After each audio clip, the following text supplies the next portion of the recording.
السلام عليكم ورحمة الله وبركاته. الحمد لله رب العالمين والصلاة والسلام على النبي الأمين وعلى آله وأصحابه ومن تبعهم بإحسان يوم الدين أما بعد.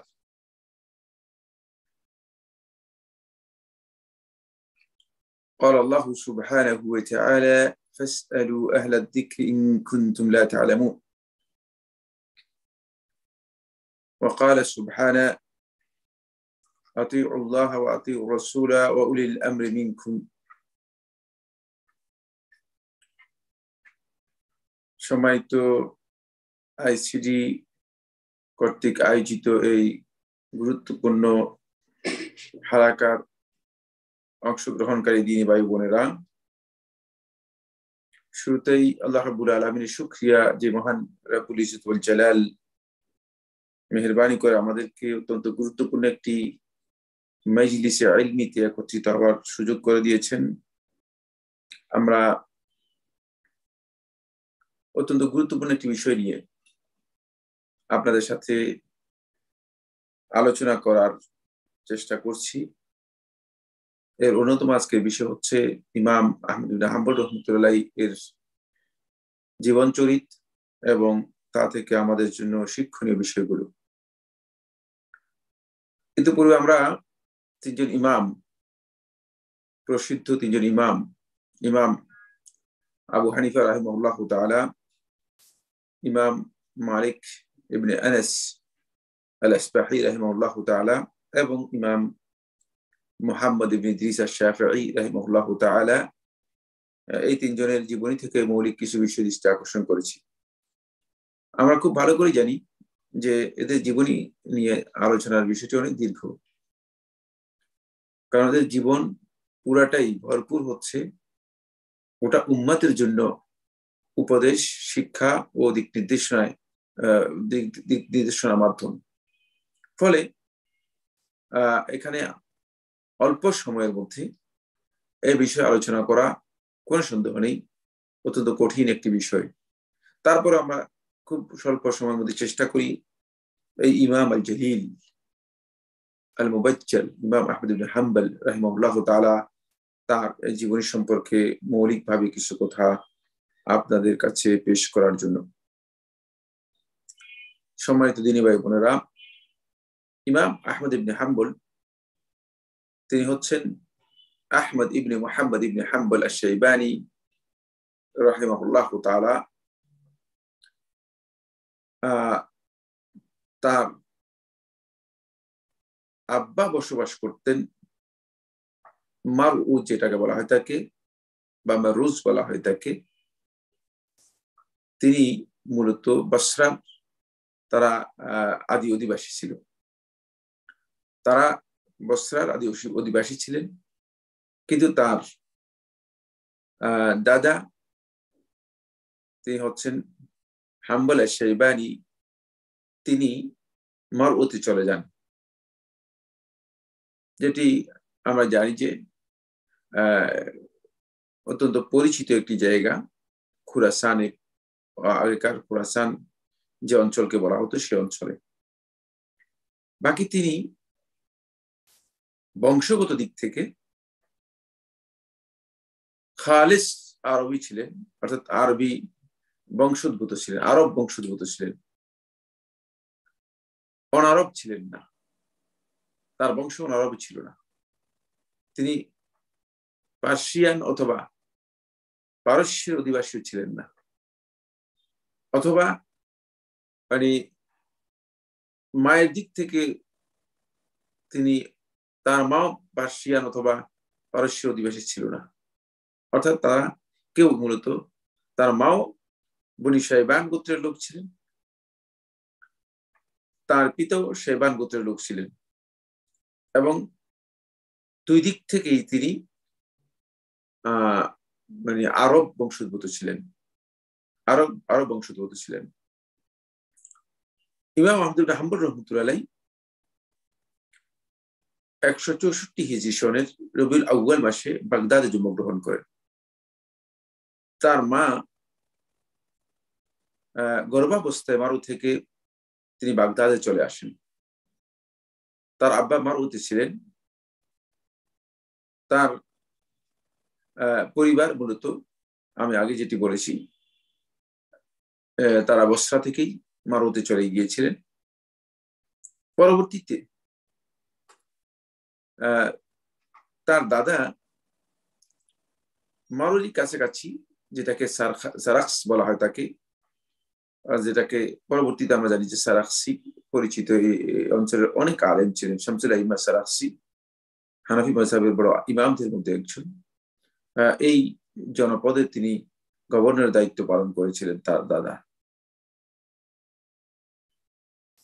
যখন আব্বাসি খিলাফতের দাওয়াত এবং আব্বাসি খেলাফত নিয়ে আন্দোলন শুরু হলো, উমাইয়াদের পতন ঘটলো, আব্বাসি খেলাফতের এই দাওয়াত আত্মপ্রকাশ করলো, তার দাদা তাদের সাথেই ছিলেন এবং এই আব্বাসীদের সাথেই তিনি যুদ্ধে তিনি নিহত হন। তিনি যেহেতু আব্বাসি খলিফা যারা ছিল তাদের বাহিনীর একজন সদস্য ছিলেন। ইমাম আহমদ ইবনে হাম্বল রাহমাতুল্লাহ যখন জন্মগ্রহণ করেন, মানে তার বয়স কোন কোন বর্ণনার মধ্যে এসেছে তার বয়স 3 বছর, কোন কোন বর্ণনায় এসেছে তার বয়স 2 বছর চেয়ে একটু বেশি। তার পিতা মারা যান, অর্থাৎ তিনি ইয়তীম হিসেবে জন্মগ্রহণ করেন, ইয়তীম হিসেবে লালিত পালিত হন এবং তার এই লালন পালনের পরিপূর্ণ দায়িত্ব তার মাই গ্রহণ করেন। আপনাদেরকে খেয়াল আছে, আমরা আগে একটি কথা বলেছিলাম, সেটা হচ্ছে ইমাম শাফি রাহিমাহুল্লাহ তাআলাকেও তার মাই ইমাম শাফি করেছিলেন। ঠিক আজকের এই কথা আবার রিপিট করব, সেটা হচ্ছে এই যে ইমাম আহমদ ইবনে হাম্বল রাহমাতুল্লাহকে ইমাম আহলে সুন্নাহ ওয়াল জামাআহ, ইমাম আহলে হাদিসদের ইমাম, আহলে সুন্নাহ ওয়াল জামাতের ইমাম, ইমামুল উম্মাহ, গোটা উম্মার ইমাম হিসেবে পরিণত করেছেন তার মা, অর্থাৎ ইমাম আহমদ ইবনে হাম্বল রাহমাতুল্লাহ মাই তাকে লালন পালন করেছেন, তিনি ইয়াতীম ছিলেন।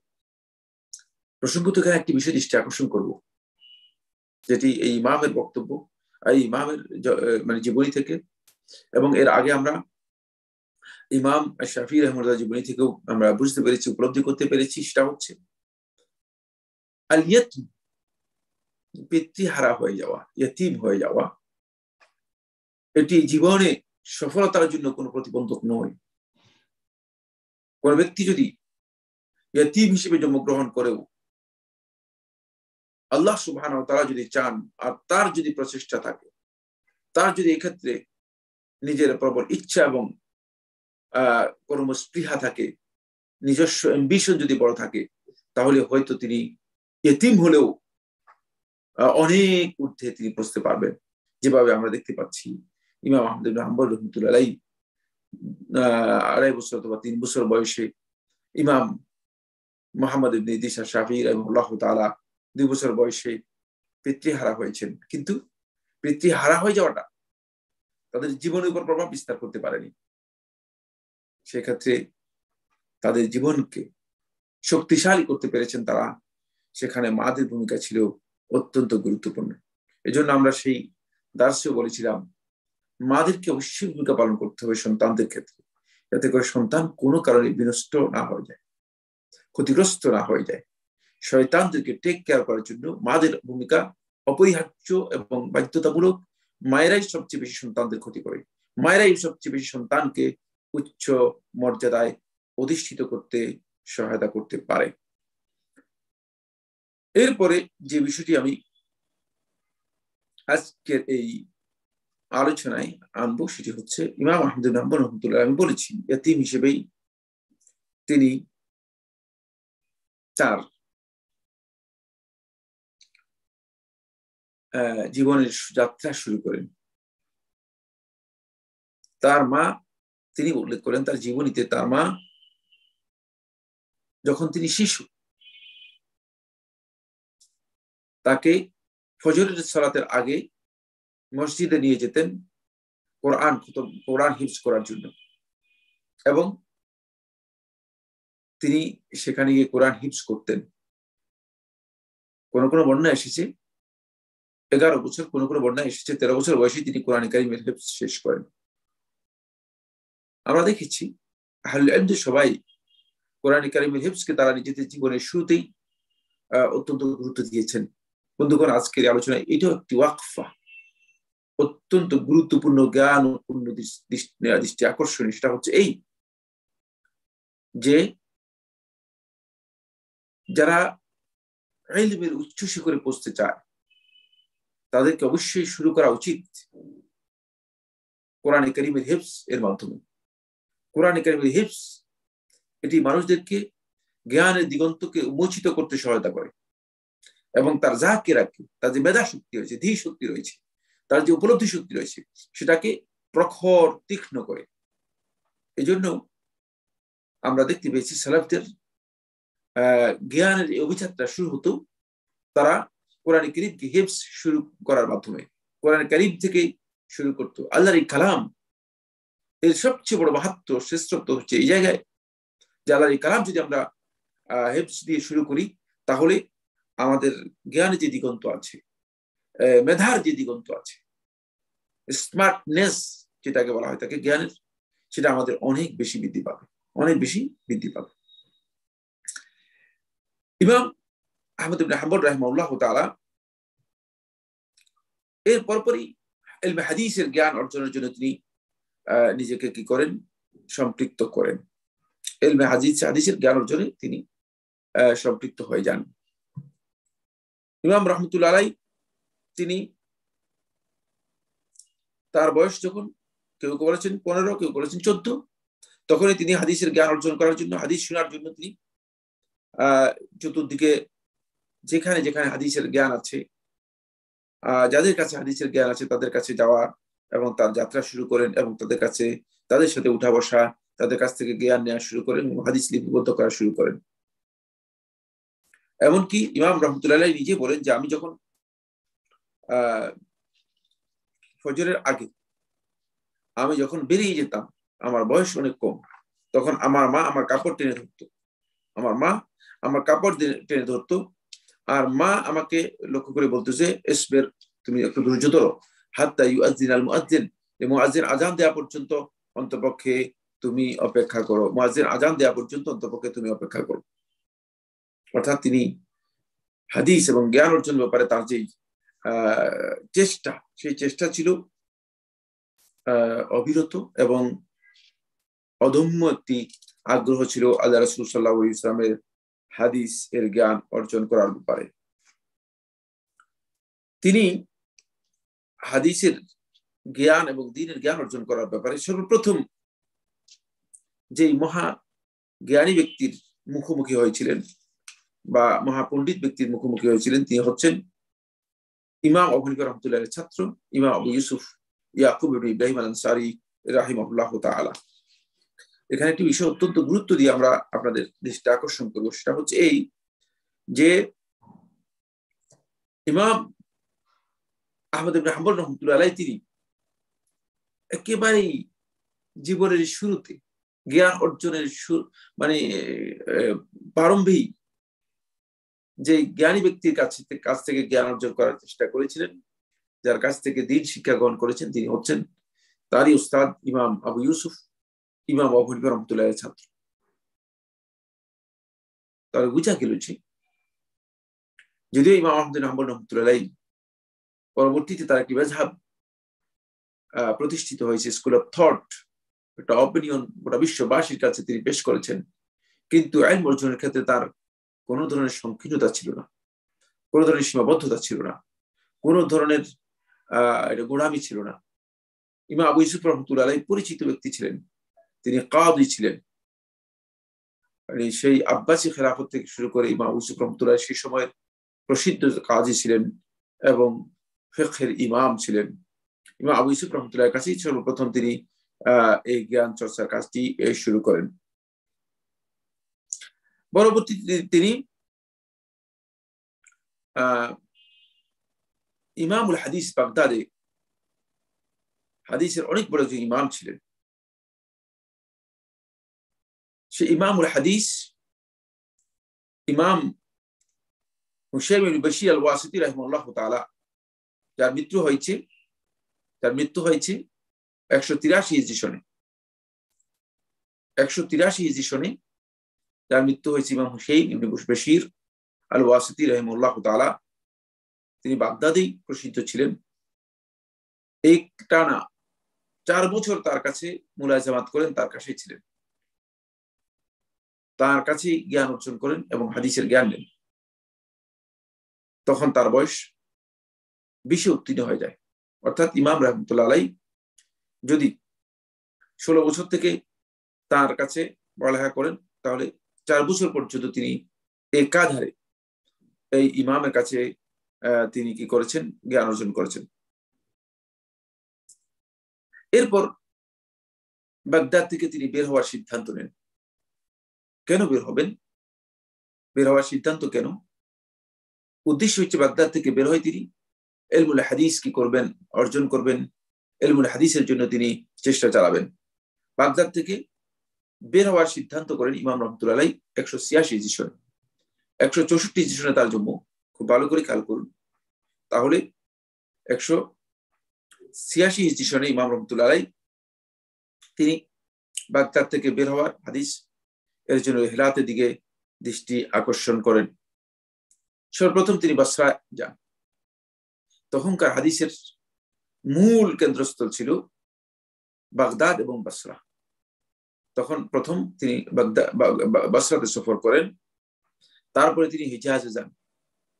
বাগদাদে যখন তিনি সফর করেন, বাগদাদে যাওয়ার পর তিনি সেখানে বাগদাদে গিয়ে সর্বপ্রথম বাগদাদের যে সমস্ত ওলামায়ে কেরাম আছেন, সেই সমস্ত ওলামায়ে কেরামদের অনেকের সাথে তিনি বাগদাদে সাক্ষাৎ করেন। বাগদাদে তাদের সাথে তার সাক্ষাৎ হয়।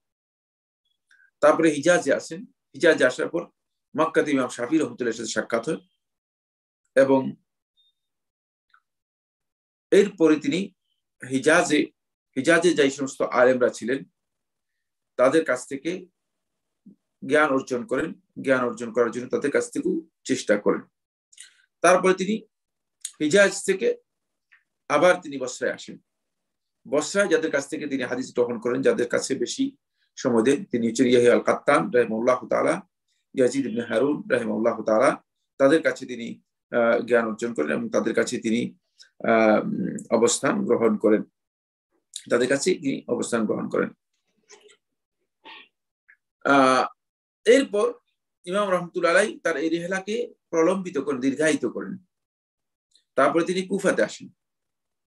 কুফাতে এসেও ইমাম রাহমাতুল্লাহ আলাইহি তিনি কুফাতে আবার সফর করে আসেন এবং কুফাতে আসার পরে তিনি সেখানকার যারা আহলে হাদিস ছিলেন তাদের সাথে তিনি সাক্ষাৎ লাভ করেন। তারপর তিনি খুব ইচ্ছা পোষণ করেছিলেন, খুবই ইচ্ছা ছিল তার যে তিনি রাই যেটাকে বলা হয় থাকে, যেখান থেকে ইমাম রাজি রহমতুল্লাহ সহ অনেক প্রসিদ্ধ ইমামগণ পারস্যের রাই শহরে এটা প্রসিদ্ধ ছিল। সেখানে একজন মুহাদ্দিস ছিলেন, প্রসিদ্ধ আহলে হাদিস ছিলেন জরির ইবনে আব্দুল হামিদ রাহিমাহুল্লাহ তাআলা, যে তার কাছে যাবেন এবং তার কাছ থেকে হাদিস গ্রহণ করবেন। রাইতে যাবেন। বাগদাদে তিনি এসেছিলেন কিন্তু তার কাছ থেকে তিনি হাদিস গ্রহণ করতে পারেননি। ফলে তার একটা আফসোস ছিল যে তিনি রাইতে অংশগ্রহণ করবেন, কিন্তু ইমাম রাহমাতুল্লাহ আলাইহি রাইতে যাওয়া তার পক্ষে সম্ভব হয়নি। বাগদাদ থেকে রাইয়ের দূরত্ব অনেক বেশি এবং অনেক বেশি খরচের এই যোগান ইমাম রাহমাতুল্লাহ আলাইহি দিতে পারেননি। ফলে ইমাম রাহমাতুল্লাহ আলাইহি তিনি সেই খরচ কি করতে পারেননি, জোগাড় করতে পারেননি, রাইতে অংশগ্রহণও করতে পারেননি। হিজাজে তিনি 5 বার সফর করেছেন। প্রথমবার তিনি হিজাজে সফর করেছেন 178 হিজরি সনে। 178 হিজরি সনে এই সফরে ইমাম রাহিমাহুল্লাহ তাআলা ইমাম শাফিঈর সাথে সাক্ষাৎ করেন এবং ইবনে উয়াইনা রাহিমাহুল্লাহ তাআলা, সুফিয়ান ইবনে উয়াইনা রাহিমাহুল্লাহ তাআলা তার কাছ থেকে তিনি হাদিস গ্রহণ করেন। ইমাম শাফিঈ রহমতুল্লাহ থেকে ইমাম শাফিঈ রহমতুল্লাহ উসুল, রিসালা, আন-নাসিখ ওয়াল মানসুখ এই কিতাবগুলো ইমাম শাফিঈ রহমতুল্লাহর কাছ থেকে তিনি গ্রহণ করেন এবং সেগুলোর জ্ঞান অর্জন করেন। ফলে ইমাম শাফিঈ রহমতুল্লাহ তিনিও ইমাম আহমদ ইবনে হাম্বল রহমতুল্লাহ থেকে হাদিস বর্ণনা করেছেন। আবার আহমদ ইবনে হাম্বল রহমতুল্লাহ ইমাম শাফি রহমতুল্লাহ থেকে হাদিস বর্ণনা করেছেন। ইমাম শাফি রহমতুল্লাহের সাথে তিনি আরেকবার তার সাক্ষাৎ হয় যখন ইমাম শাফি রহমতুল্লাহ বাগদাদে আসেন। বাগদাদে যখন আসেন ইমাম শাফি রহমতুল্লাহ, তখন ইমাম শাফি রহমতুল্লাহের সাথে ইমাম আহমদ ইবনে হাম্বল রহমতুল্লাহ আরেকবার সাক্ষাৎ। হিজাজে যে সফরগুলো হয়েছিল ইমাম আহমদ ইবনে হাম্বল রহমতুল্লাহ এগুলো, এর মধ্যে 5 বার সফর হলো। প্রত্যেকটি সফর যেমন ইলমি সফর ছিল, অর্থাৎ রিহলাত লিতলাবিল ইলম, তলাবিল হাদিস, হাদিস অর্জন করার জন্য, হাদিসের জ্ঞান লাভ করার জন্য তার এই রিহলাত ছিল। কিন্তু ইমাম রহমতুল্লাহ এই সফরগুলোর সাথে তার হজের সফর ছিল 5 বার, অর্থাৎ তিনি 5 বারই সাথে হজের সফরে সম্পৃক্ত করেছেন। তন্মধ্যে 3 বার তিনি বাগদাদ থেকে মক্কা পর্যন্ত পায়ে হেঁটে হজ করেছেন। মক্কা থেকে বাগদাদ থেকে মক্কা পর্যন্ত, বাগদাদ থেকে মক্কা পর্যন্ত আসা 1 মাসের চেয়ে বেশি সময়, 1 মাসের চেয়ে বেশি সময়। ইমাম আহমদ ইবনে হাম্বল রহমতুল্লাহ আলাইহি তিনি এই রাস্তা অতিক্রম করেছেন পায়ে হেঁটে। কোন এক সফরে ইমাম রহমতুল্লাহ আলাইহি রাস্তায় ভুলে গিয়েছেন, অন্য রাস্তায় চলে গিয়েছেন, এবং তখনকার সময় এটা প্রচুর হতো। রাস্তা তো লোকে ছিল না, রাস্তাগুলো যারা রাস্তার অভিজ্ঞ ব্যক্তি ছিল তারা রাস্তা দেখিয়ে দিত।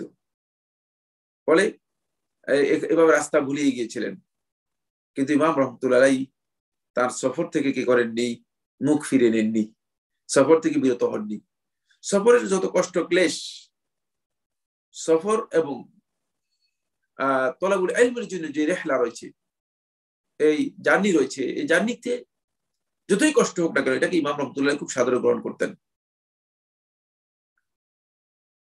198 হিজরি সনে ইমাম রহমতুল্লাহ আলাইহি তার সাথী ইয়াহইয়া ইবনে মাঈন, হাদিসের আরেক পণ্ডিত, হাদিসের এত বড় পণ্ডিত ছিলেন যে ইমাম নাসাই রহমতুল্লাহ আলাইহি সহ একদল আহলে হাদিস বলেছেন যে ইয়াহইয়া ইবনে মাঈন সম্পর্কে মন্তব্য করতে গিয়ে বলেছেন যে ইন্নামা খুলিকা লিল হাদিস, তাকে আল্লাহ তাআলা সৃষ্টি করেছেন হাদিসের জন্য।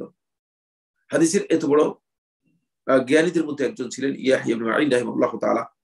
ইয়াহইয়া ইবনে মাঈন রহমতুল্লাহ আলাইহি মুহাম্মদ ইবনে হাম্বল রহমতুল্লাহ আলাইহি সতীর্থ ছিলেন, সাথী ছিলেন।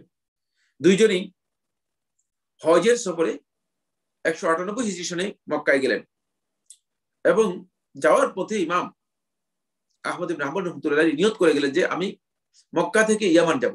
ইয়ামানে গিয়ে আব্দুর রাজ্জাক ইবনে হুমাম আস-সানআনী রাহিমাহুল্লাহ তাআলা, যিনি ইয়ামানের রাজধানী সানাআতে থাকতেন এবং হাদিসের অনেক বড় পণ্ডিত ছিলেন, এবং তার লিখিত কিতাব মুসান্নাফ আব্দুর রাজ্জাক, আল মুসান্নাফ লি আব্দুর রাজ্জাক ইবনে হুমাম আস-সানআনী রাহিমাহুল্লাহ তাআলা, এই কিতাবটি পরবর্তীতে প্রকাশিত হয়েছে, তার লেখা কিতাব মুসান্নাফ। এই আব্দুর রাজ্জাক ইবনে হুমাম আস-সানআনী রাহমাতুল্লাহ আলাইহির কাছে হাদিস গ্রহণ করবেন, তার কাছে যাবেন, তার সাথে সাক্ষাৎ করবেন। দুজনেই এই নিয়ত করে বের হলেন। মক্কায় আসলেন, মক্কায় এসে দুজনেই তাওয়াফে কুদুম করলেন। তাওয়াফে কুদুম করার সময় দেখলেন ইয়াহইয়া ইবনে মাঈন রাহিমাহুল্লাহ তাআলা আব্দুর রাজ্জাক আস-সানআনী রাহমাতুল্লাহর সাথে তার আগে পরিচয় ছিল এবং তাকে চিনতেন।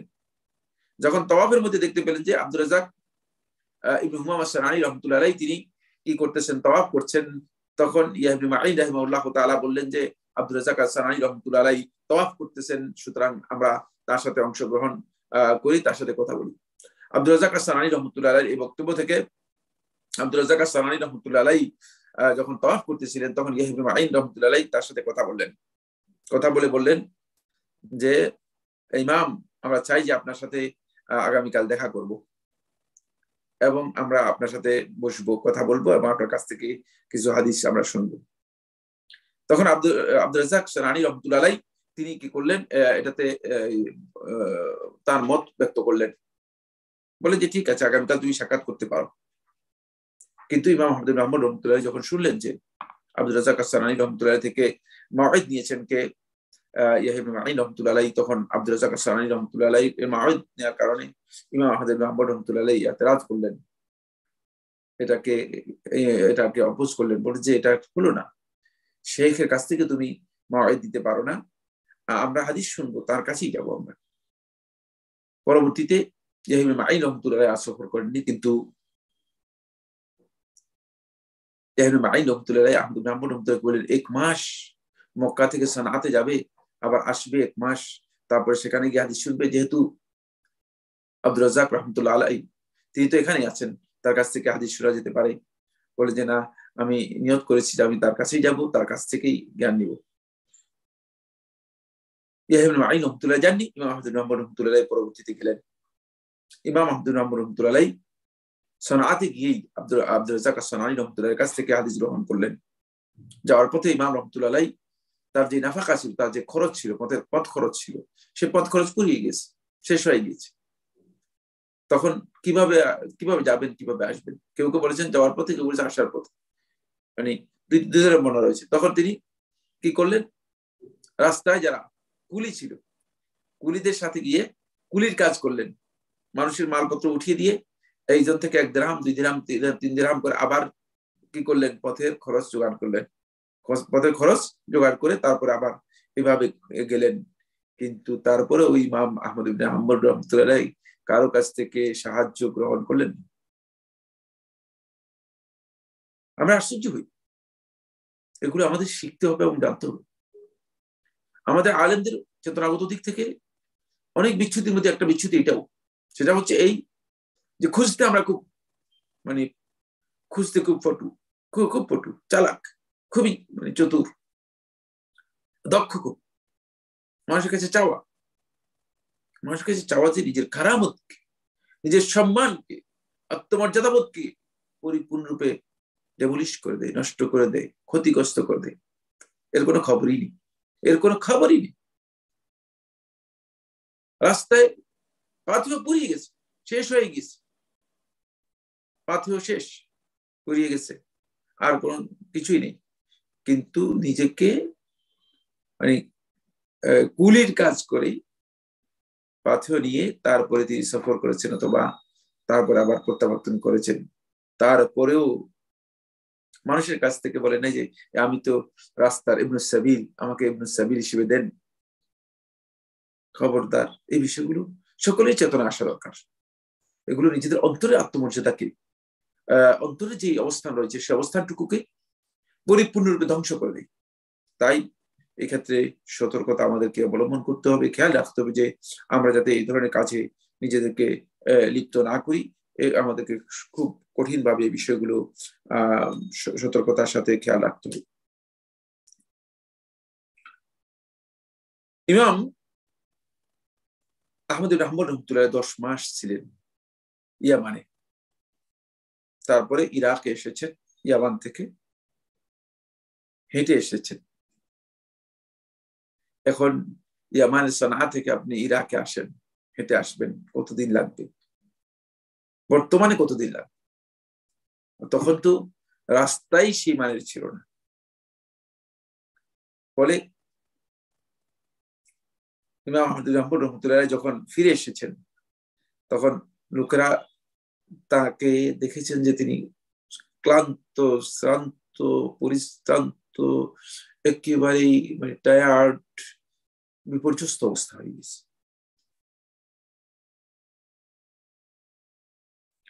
লোকেরা তাকে জিজ্ঞেস করলেন যে মাল্লাজি আসাবাক, কিসে তোমাকে আক্রান্ত করেছে, কি সমস্যা তোমার হয়েছে, কি অসুবিধা? তখন ইমাম আহমদ ইবনে হাম্বল রহমতুল্লাহ বললেন, বলে এগুলো খুব ইয়াহুন হয়ে যায়, এসব সহজ হয়ে গিয়েছে। ফিমা ইস্তাফাদনা মিন আব্দুর রাজ্জাক as-সানানী থেকে যা অর্জন করতে পেরেছি, এই কষ্ট কিছুই না, এই কষ্ট এর জন্য কিছুই না। ইলমের কদর বুঝতে হবে। এই সমস্ত ইমামদের জীবনী যারা পড়েন তাদের উচিত হচ্ছে ইলমের মর্যাদা বুঝা, ইলমের ওজন বুঝা। ইলম আসলে অত্যন্ত সম্মানিত একটি বিষয়। আল্লাহ সুবহানাহু ওয়া তাআলা সেই পাত্রেই সেটা দেন যে পাত্র ইলমের জন্য উপযুক্ত। অন্যথায় ইলমের জন্য উপযুক্ত নয় এমন পাত্রে আল্লাহ সুবহানাহু ওয়া তাআলা ইলম দেন না। আর ইলমের কদর যিনি করতে পারেন তাকেই আল্লাহ সুবহানাহু ওয়া তাআলা ইলম দেন। ফলে ইমাম রহমতুল্লাহ আলাইহি তিনি কত বড় আলিউল হিম্মা করে, পরিশ্রম করে, কষ্ট করে, কুলির কাজ করে, তারপরেও তিনি ইয়ামানে গিয়েছেন এবং সফর করেন 10 মাস। ইয়ামানে থেকে আব্দুর রাজ্জাক as-সানানী থেকে তিনি ইলমের এই বিষয়গুলো সবকিছু লিপিবদ্ধ করে এনেছেন। এরপর আমরা যে বিষয়টি আলোচনা করবো সেটা হচ্ছে মানহাজুল ইমাম রহমতুল্লাহ আলাইহির ইলম অর্জনের ক্ষেত্রে তার যে মানহাজ ছিল, সেই মানহাজের বিষয়টি নিয়ে আমি কয়েকটি কথা বলবো। তার কারণ হচ্ছে ইমাম রহমতুল্লাহ আলাইহি একটি শক্তিশালী মানহাজের উপর অধিষ্ঠিত ছিলেন, যে মানহাজটি ইমাম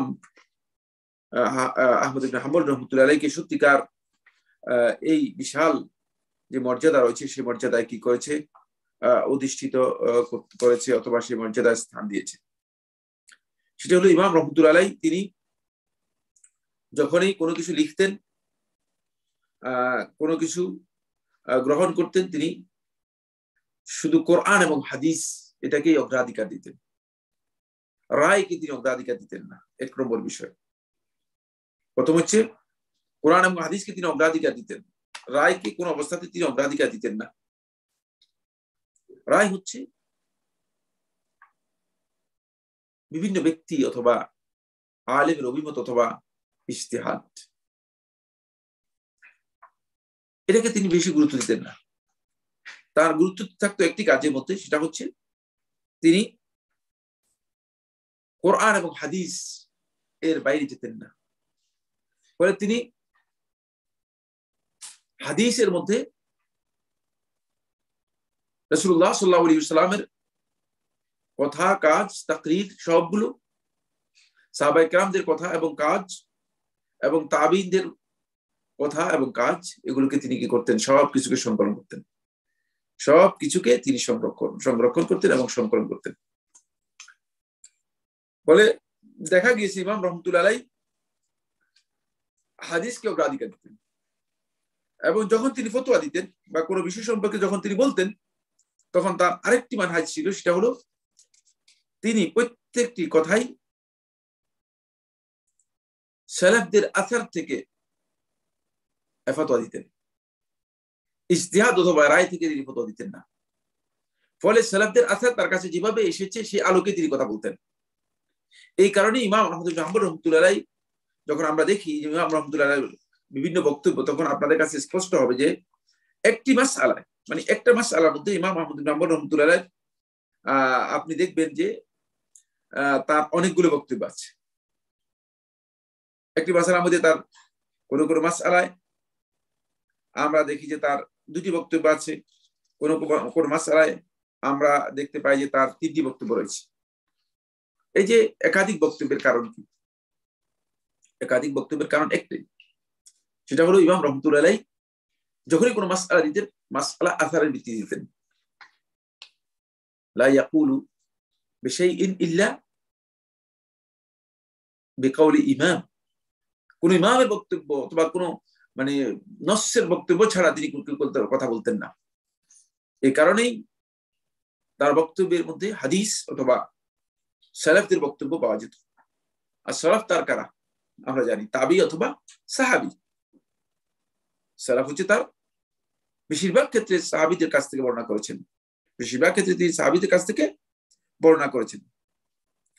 এই কারণে তিনি সালাফদের কাছ থেকে সবকিছু কি করতেন, বর্ণনা করতেন। এটা হলো 2 নম্বর মানহাজ। 3 নম্বর মানহাজ হচ্ছে ইমাম রহমতুল্লাহ আলাইহির, যেটি সেটা হলো ইমাম রহমতুল্লাহ আলাইহি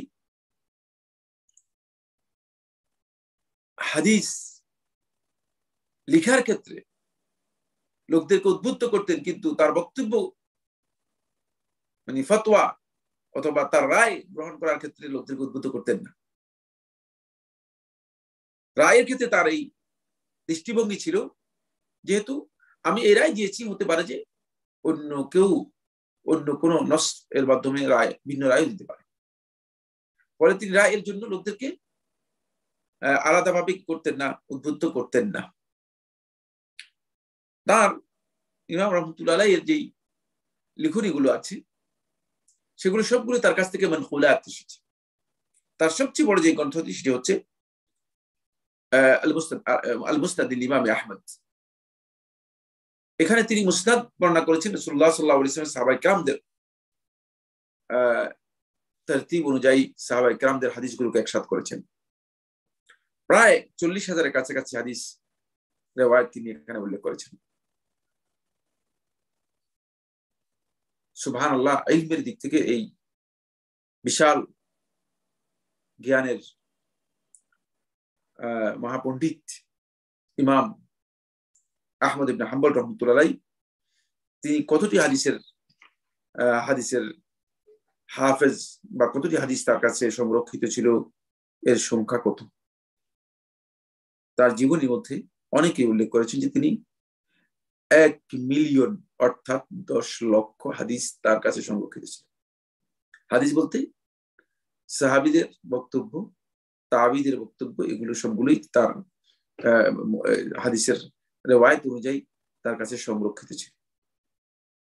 সুনান ওয়াল আসার, সুনান এবং আসার সবগুলিকেই হাদিসের আওতায় উল্লেখ করা হয়ে থাকে। ফলে একটি দুটি নয়, 10 লক্ষের কথা তিনি কি করেছেন উল্লেখ করেছেন। এবং বিভিন্ন বর্ণনার মধ্যে এসেছে যে 10 লক্ষ হাদিস কি করেছেন তার কাছে সংরক্ষিত ছিল। 10 লক্ষ হাদিস তার কাছে সংরক্ষিত ছিল। তার আরেকটি মানহাজ হচ্ছে যে অত্যন্ত গুরুত্বপূর্ণ, সেটা হলো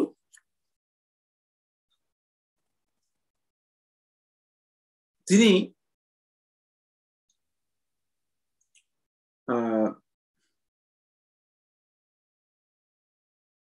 ফতোয়া এর ক্ষেত্রে কঠোরতা অবলম্বন করতেন।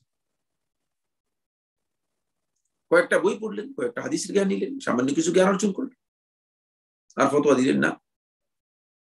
ইমাম আহমদ ইবনে হাম্বল রহমতুল্লাহকে জিজ্ঞেস করা হয়েছে যে ইমাম, ফতোয়া দেওয়ার জন্য একজন ব্যক্তি কি 1 লক্ষ হাদিস মুখস্থ করলেই বা 1 লক্ষ হাদিস জানলেই কি যথেষ্ট হয়ে যাবে? বল না।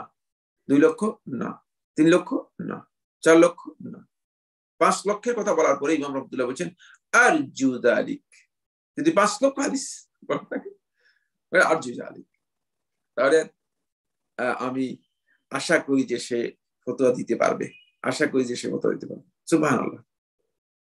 তাহলে আমরা যারা এখানে মুফতি নিজেদেরকে ঠেকাচ্ছি, আমাদের অবস্থা কেমন হবে? খুব ভালো করে খেয়াল করা দরকার বিষয়টি। এটি ইমাম আহমদ ইবনে হাম্বল রহমতুল্লাহ আলাইহিকে জিজ্ঞেস করা হয়েছে, তার জীবনীতে আহলে তাহকিকগণ উল্লেখ করেছেন ইমাম রহমতুল্লাহ আলাইহি এইভাবে তিনি ফতোয়ার ব্যাপারেও কি করতেন, কঠোরতা অবলম্বন করতেন। আমরা বললাম যে ইমাম রহমতুল্লাহ আলাইহি পরবর্তীতে আপনি দেখেন 164 হিজরি সনে জন্মগ্রহণ করেছেন। এর মধ্যে তলবুল ইলমের জন্য দীর্ঘ সময় ব্যয় করলেন। কত বছর বলেছিলাম খেয়াল আছে? 16 বছর থেকে শুরু করেছেন, 40 বছর পর্যন্ত ইমাম রহমতুল্লাহ আলাইহি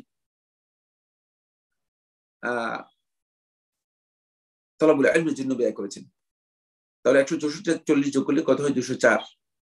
204 পর্যন্ত ইমাম রহমতুল্লাহ আলাইহি মানে বিভিন্ন জায়গায় কি করেছেন, তলবুল ইলমের জন্য ব্যস্ত ছিলেন। 204 পর্যন্ত ব্যস্ত ছিলেন। 198তে তিনি, খুব ভালো করে খেয়াল করুন, 198তে তিনি গিয়েছেন সানাআতে।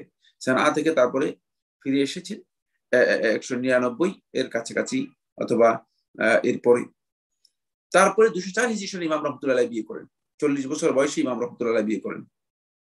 40 বছর বয়সে ইমাম রহমতুল্লাহ বিয়ে করেন এবং ইমাম রহমতুল্লাহ আলাইহি তারপরে ইমাম রহমতুল্লাহ আলাইহি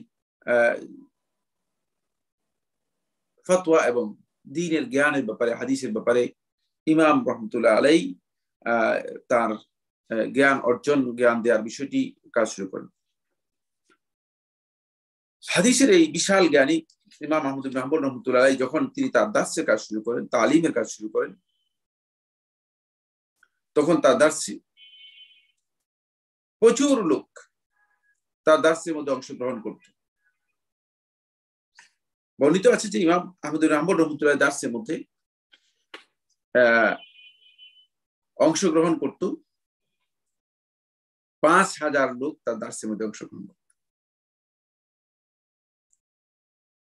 তারা বলেন যে ইমাম রহমতুল্লাহ আলাইহি দার্সে যারা অংশগ্রহণ করত তাদের মধ্যে 5000 লোক অংশগ্রহণ করলেও 500 লোক ছিল ছাত্র যারা, আর 4500 লোক এরা শুধুমাত্র ইমাম রহমতুল্লাহ আলাইহি বিনয়, আখলাক, শিষ্টাচার, শালীনতা, আদব, এগুলো দেখার জন্য এবং এগুলো অর্জন করার জন্য অংশগ্রহণ করত। ইয়া সুবহানাল্লাহ। তার দার্সে লোকেরা উপস্থিত হতো। দার্সে যে গুরু গাম্ভীর্য, দার্সের যেই আদব রয়েছে, এর যে শিষ্টাচার আছে, এখান থেকে যে জ্ঞান অর্জন করার বিষয় আছে, এগুলো দেখার জন্য তার দার্সের মধ্যে লোকেরা অংশগ্রহণ করত। ইমাম রহমতুল্লাহ আলাইহি এই ব্যাপক যখন প্রচার হয়ে গেল, এই সময় ইমাম রহমতুল্লাহ আলাইহি একটি কঠিন ফিতনার মুখোমুখি হলেন। সেই ফিতনার আবির্ভাব হলো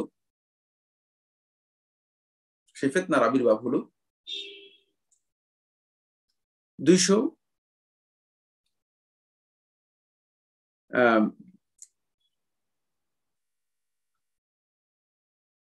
সেই ফিতনার আবির্ভাব হলো 198 হিজরি সনে। 198 হিজরি সনে, 198 আমি বলেছি, ইমাম রহমতুল্লাহ যখন সানা থেকে যখন ফিরে এসে দার্স শুরু করলেন, 198 হিজরি সনে সপ্তম আব্বাসী খলিফা হারুন রশিদের ছেলে আব্দুল্লাহ আল মামুন,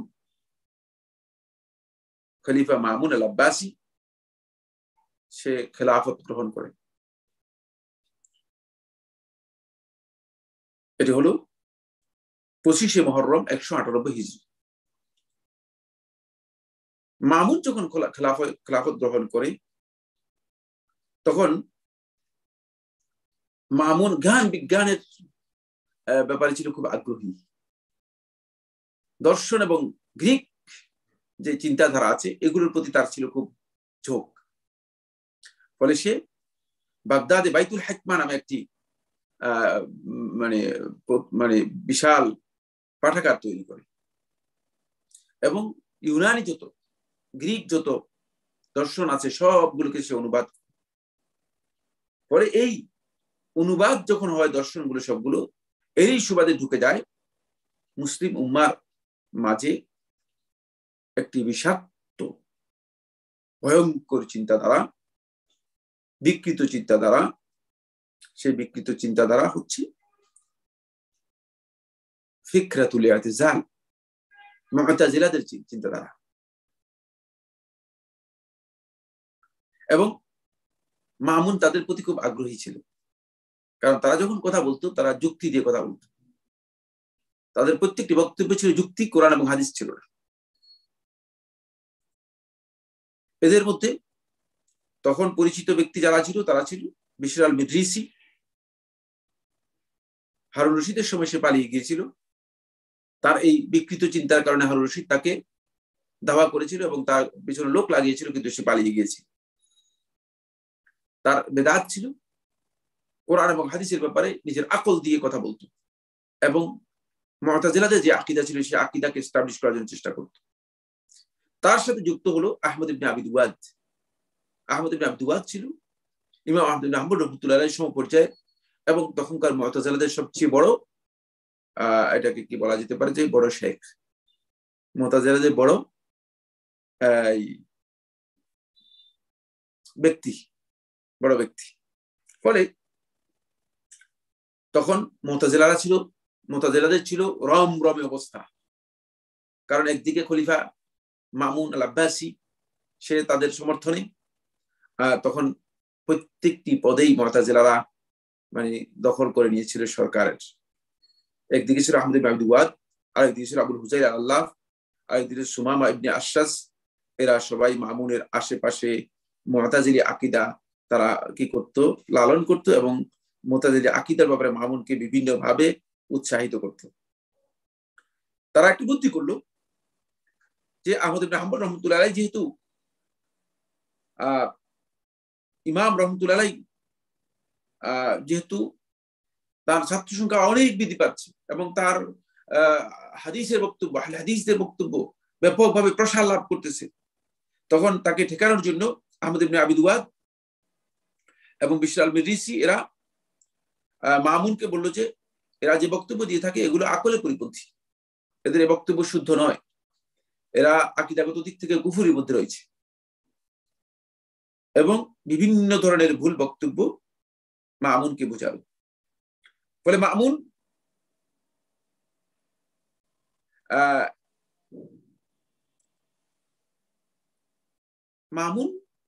ইমাম আহমদ বিন হাম্বল রাহমাতুল্লাহ আলাইহিকে এবং ইমামদেরকে যারা মুতাজিলাদের বিরোধী ছিল এদের একটা লিস্ট করে এদের সবাইকে বলল যে উপস্থিত হওয়ার জন্য, এবং তার পুলিশ বাহিনীর প্রধান ছিল ইসহাক ইবনে ইব্রাহিম।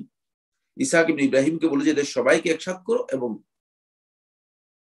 খালকুল কোরআন এই ফিতনা নিয়ে আসলো। বলল যে কোরআন মাখলুক, কোরআন সৃষ্ট, কোরআন আল্লাহর কালাম নয়। তাদেরকে এই ব্যাপারে প্রশ্ন করো, তারা যদি উত্তর দেয় যে কোরআন মাখলুক তাদেরকে ছেড়ে দাও, আর যদি তারা বলে কোরআন মাখলুক নয় তাহলে তাদেরকে মানে তাদেরকে ইয়ে করো, ধমক দাও, তাদেরকে শাস্তির হুমকি দাও যে তাদেরকে শাস্তি দেওয়া হবে এবং তাদের পদ থেকে তাদেরকে বহিষ্কার করা হবে, তাদের মানে প্রয়োজনীয় যেই উপার্জন আছে সেগুলো সব বন্ধ করে দেওয়া হবে, তাদের রিজিক বন্ধ করে মানে উপার্জন বন্ধ করে দেওয়া হবে, জীবিকা বন্ধ করে দেওয়া হবে, তাদেরকে কিছুই দেওয়া হবে না। ইসহাক ইবনে ইব্রাহিম সে মানে পুলিশ বাহিনীর সে লোকদের সবাইকে আলেমদেরকে একত্রিত করলো, আলেমরা সবাই একত্রিত হলো মানে সুলতানের বাড়িতে, সুলতান রাজপ্রাসাদে সবাই কাছ থেকে সবাইকে পরীক্ষা নেওয়া শুরু করলো। আর এই পরীক্ষা নেওয়ার পেছনে ইন্ধন দিচ্ছিল আহমদ ইবনে আবি দুয়াদ মুতাজিলি এবং বিশর আল মিররিসি আল মুতাজিলি। এই মুতাজিলারা এখানে ইন্ধন যোগাচ্ছিল। আস্তে আস্তে করে এরা প্রশ্ন করতে থাকলো সমস্ত লোকদেরকে, সবাই দেখলো যে বিপদ, সবাইকে ভয় দেখাচ্ছিল, মামুনের পক্ষ থেকে সবাইকে ভয় দেখাচ্ছিল। ফলে পুলিশ যেহেতু ভয় দেখাচ্ছে, সরকারি বাহিনী যখন ভয় দেখাচ্ছে, ভয়ে সবাই কি বলবে, বলে যে হ্যাঁ কোরআন মাখলুক, একথা বলে তারা নিজেদেরকে রক্ষা করে চলে গিয়েছে, কিন্তু কিছু করার তাদের ছিল। শুধুমাত্র 4 জন ব্যক্তি বাকি রয়ে গেল। এই ভীতির মধ্যেও ভয়ের মধ্যেও 4 জন কি করলো না, কোরআন মাখলুক এই কথা বললো না। আহমদ ইবনে হাম্বল, মুহাম্মদ ইবনে নূহ, কাওয়ারিরি রাহমাতুল্লাহ আলাইহি, সাজ্জাদা, এই 4 জন। এই 4 জন তখন ইসহাককে নির্দেশ দেওয়া হলো এদেরকে বন্দী করো এবং এদেরকে বেত্রাঘাত করো। যখন বেত্রাঘাতের কথা বলা হলো, বন্দির কথা বলা হলো, তখন সাজ্জাদা এবং কাওয়ারিরি এই দুজনই মানে ভয়ে তারা বললো যে ঠিক আছে কোরআন মাখলুক, আমরা এটা বলে পার পেয়ে গেল। বাকি রয়ে গেল আহমদ ইবনে হাম্বল, মুহাম্মদ ইবনে নূহ। এই 2 জন এর খবর মামুনের কাছে প্রেরণ করা হলো এবং তাদেরকে প্রহার করা হলো, কিন্তু তারা কোনোভাবেই রাজি হলো না, কোনোভাবেই রাজি হলো না। কোরআন মাখলুক এটা বলা যেতে পারে না, এটা কুফরি। কোরআন তো কালামুল্লাহ, আল্লাহর সিফাত। আল্লাহ রাব্বুল আলামিন এই সিফাত কিভাবে আমরা বলবো যেটা মানে আল্লাহ তাআলার মাখলুক? আল্লাহর সিফাত তো আল্লাহ রাব্বুল আলামিন মাখলুক হতে পারে না, সৃষ্টি হতে পারে না। ফলে মামুনের কাছে যখন এই কথাগুলো, মামুন অত্যন্ত রাগান্বিত হয়ে গেল। মামুন তার সুস নামক একটি জায়গা ছিল, বাজেন্টাইনদের সাথে যুদ্ধ চলছে, ইসলামী রাষ্ট্র প্রসার করতেছে, অথচ আকীদার কোনো খবর নেই।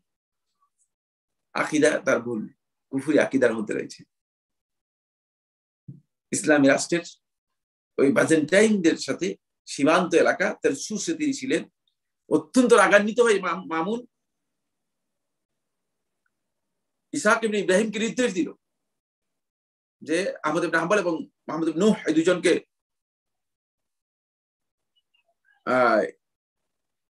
তারা গাধার উপর বেঁধে, এই 2 জনকে ভালো করে গাধার মধ্যে বেঁধে তারপরে আমার কাছে পাঠিয়ে দাও, আমি এই 2 জনের শায়েস্তা করব। এবং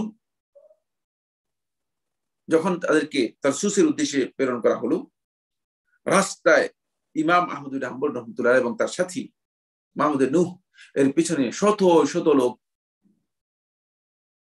কিছুই করার ছিল না, তাদের সমর্থন ছিল কিন্তু কিছু করার ছিল না। তারা দেখতেছিল, অবলোকন করতেছিল যে একজন ইমামকে, একজন সম্মানিত ব্যক্তিকে কিভাবে তারা এইভাবে গাদার উপর বেঁধে নিয়ে যাচ্ছে। বাগদাদ থেকে 100 ফারসাখ, এক ফারসাখে 3 মাইল, এক ফারসাখ হলো 3 মাইল। আবার কেউ কেউ বলেছেন যে এর চেয়েও বেশি, মানে বাগদাদ থেকে না, এক ফারসাখ হলো 16 মাইল, মানে বাগদাদ থেকে প্রায় 1500 মাইল এর কাছাকাছি। এখান থেকে তাদেরকে বেঁধে নিয়ে যাওয়া হচ্ছে। পথে মধ্যে অনেক লোক আসে। এক ব্যক্তি এসে ইমাম আহমদ ইবনে হাম্বল রাহমাতুল্লাহির সাথে সাক্ষাৎ করল রাস্তায়। ইরাকের গ্রাম থেকে আসলো, এসে বলল, আহমদ, ইয়াকতুলকাল হাক্কু মিত্তা শাহীদান, যদি হক তোমাকে মানে হত্যা করে, হকের কারণে যদি তুমি নিহত হও, মিত্তা শাহীদান, তাহলে শহীদ হিসেবে মারা যাবে। ওয়াইন ইশতা ইশতা হামিদান, যদি জীবিত থাকো তাহলে তুমি প্রশংসার সাথে জীবিত থাকবে। ওয়ামা আলাইকা আন তাকতুলা হাহুনা ওয়া তাদখুলাল জান্নাহ, সুতরাং তুমি কোনোভাবেই এই পথ থেকে আলাদা হয়েও না, নিজেকে নিজে এখানে মানে ভুল কাজে, ভুল পথের দিকে নিবে না। ইমাম আহমদ ইবনে হাম্বল রাহমাতুল্লাহ এই কথাগুলো শুনলেন, তার অন্তর শক্তিশালী হলো। এরপর ইমাম আহমদ ইবনে হাম্বল রাহমাতুল্লাহ কে ফোরাত পার করানো হলো। ফোরাত পার করানোর পর আবু জাফর ইবনে আম্বারি রাহমাতুল্লাহ আলাইহি তিনি বলেন, তিনি অনেক কষ্ট করে ফোরাত পার হয়ে আসলেন ইমাম আহমদ ইবনে হাম্বল রাহমাতুল্লাহির সাথে সাক্ষাৎ করার জন্য। এবং ইমাম আহমদ ইবনে হাম্বল রাহমাতুল্লাহির সাথে সাক্ষাৎ করলেন। সাক্ষাৎ করে ইমাম আহমদ ইবনে হাম্বল রাহমাতুল্লাহ আলাইহিকে তিনি লক্ষ্য করে বললেন যে, ইমাম, তুমি যে রাস্তার উপর আছো সেই রাস্তার উপর তুমি অবিচল থাকো। ফোরাত পার হয়ে এসে তিনি বললেন, তার সুসে ইমামকে নিয়ে যাচ্ছেন, বলে যে যখন ইমাম আহমদ ইবনে হাম্বল রাহমাতুল্লাহ আবু জাফর আল আব্বারি রাহমাতুল্লাহকে দেখলেন, তখন তিনি বললেন, তুমি এত কষ্ট করে এসেছো, ফোরাত পার হয়ে এসেছো? শুধু ইবনে আব্বারি রাহমাতুল্লাহ বললেন, তুমি আজকের দিনে হচ্ছ সবার মাথা, তাজ, মুকুট, হেড। মানুষ তোমার দিকে চেয়ে আছে, মানুষ তোমাকে অনুসরণ করবে। ওয়াল্লাহি, আল্লাহর কসম, লাইন আজাবতা ইলা খালকিল কুরআন, যদি তুমি বলো কোরআন মাখলুক, তাহলে মানুষ এই কথা বলবে। আর যদি তুমি উত্তর না দাও, তাহলে মানুষ কিয়ামত পর্যন্ত বহু মানুষ কোরআনে কারীমের ব্যাপারে তাদের আকীদা ঠিক হয়ে যাবে। আর তোমাকে যদি কেউ হত্যা করে, তোমাকে যদি এই ব্যক্তি হত্যা করে, অর্থাৎ মামুনের দিকে ইঙ্গিত করে বলছে, তোমাকে যদি মামুন হত্যা করে, তুমি মারা যাবে। এটাই মৃত্যু, তো অবধারিত, মৃত্যু অবধারিত, মৃত্যু হবেই। সুতরাং আল্লাহকে ভয় করো, কোনোভাবেই তার এই কথায় সাড়া দিবে না, কোরআন মাখলুক বলবে না। ইমাম আহমদ ইবনে হাম্বল রাহমাতুল্লাহ কাঁদতেছিলেন, আর ইমাম আহমদ ইবনে হাম্বল রাহমাতুল্লাহ বলতেছেন, মাশা আল্লাহ, মাশা আল্লাহ। আবু জাফর এই কথা বলার পর ইমাম আহমদ ইবনে হাম্বল রাহমাতুল্লাহ বললেন, ইয়া আবু জাফর আইদ আলাইয়া, আবু জাফর আবার বলো। তখন আবু জাফর তার কথা আবার বললেন। ইমাম আহমদ ইবনে হাম্বল রাহমাতুল্লাহ কাঁদলেন আর বললেন, মাশা আল্লাহ, আল্লাহ চায় যদি, আল্লাহ চায় যদি। ইমাম রহমতুল্লাহ আলাইকে নিয়ে যাওয়া হচ্ছে। এমনি সময় রাজপ্রাসাদ থেকে, মানে ইমামের এই তরসুস থেকে এক ব্যক্তি এসে সংবাদ নিয়ে আসলেন যে আহমদ ইবনে হাম্বল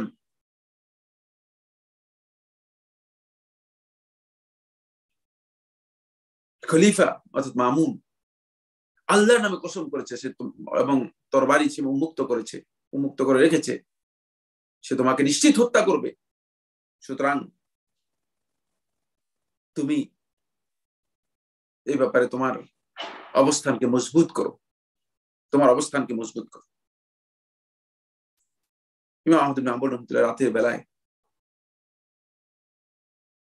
তাহাজ্জুদ দাঁড়িয়ে গেলেন, আল্লাহ রাব্বুল আলামিনের কাছে ইমাম রাহমাতুল্লাহ দোয়া করলেন যে আল্লাহ রাব্বুল আলামিন, এই জালিমকে, তোমার কোন ওলির উপর তুমি কোনদিন তোমার কোন ওলির উপর এই জালিমকে কোন কর্তৃত্ব দিবে না, এবং তার সাথে আমার কোন সাক্ষাৎ আল্লাহ রাব্বুল আলামিন আমাকে করাবেন।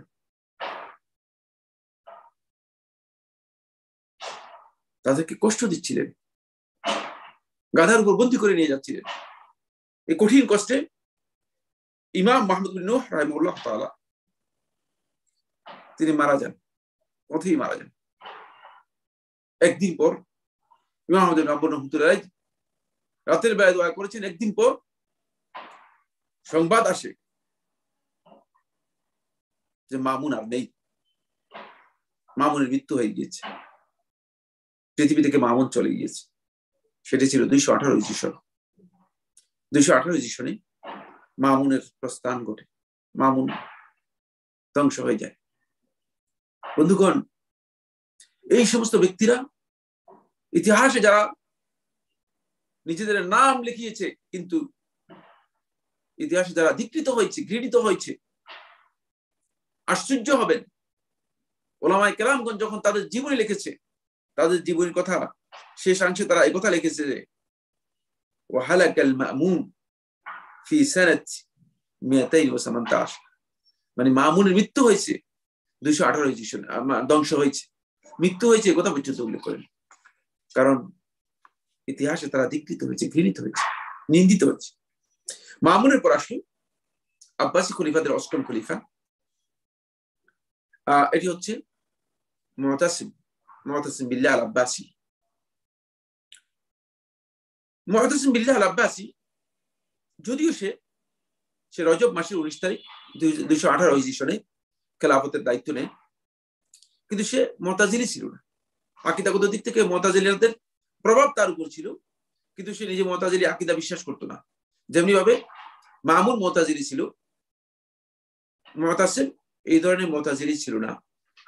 কিন্তু মামুন তার মৃত্যুর আগে ইমাম আহমদ ইবনে হাম্বল রাহমাতুল্লাহ সম্পর্কে তাকে কঠিনভাবে ওসিয়ত করে যায়, কঠিনভাবে ওসিয়ত করে যায়। ফলে মামুন এরপরে যখন মুতাসিম ক্ষমতা আসে, ইমাম রাহমাতুল্লাহ আলাইহি মুতাসিমের এই সময়টুকু পায়। এটি ছিল ইমাম রাহমাতুল্লাহ আলাইহির জন্য সবচেয়ে কঠিন একটি সময়। ইমাম রাহমাতুল্লাহ আলাইহিকে পরে এসে বাগদাদে বন্দী করা হয়, আর তার সুসে নেওয়া হয়নি।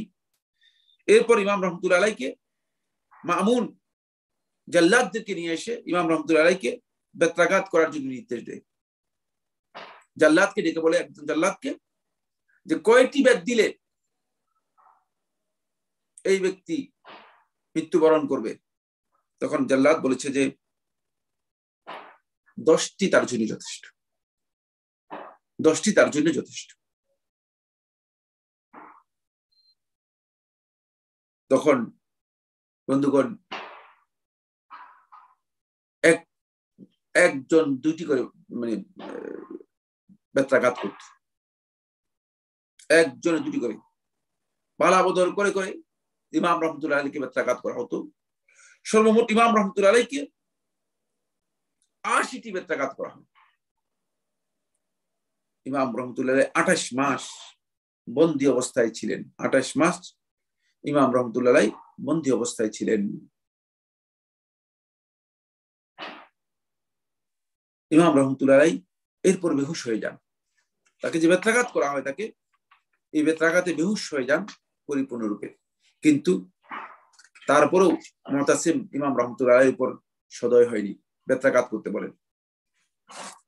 ইমাম রাহমাতুল্লাহ আলাইহিকে যারা বেত্রাঘাত করেছে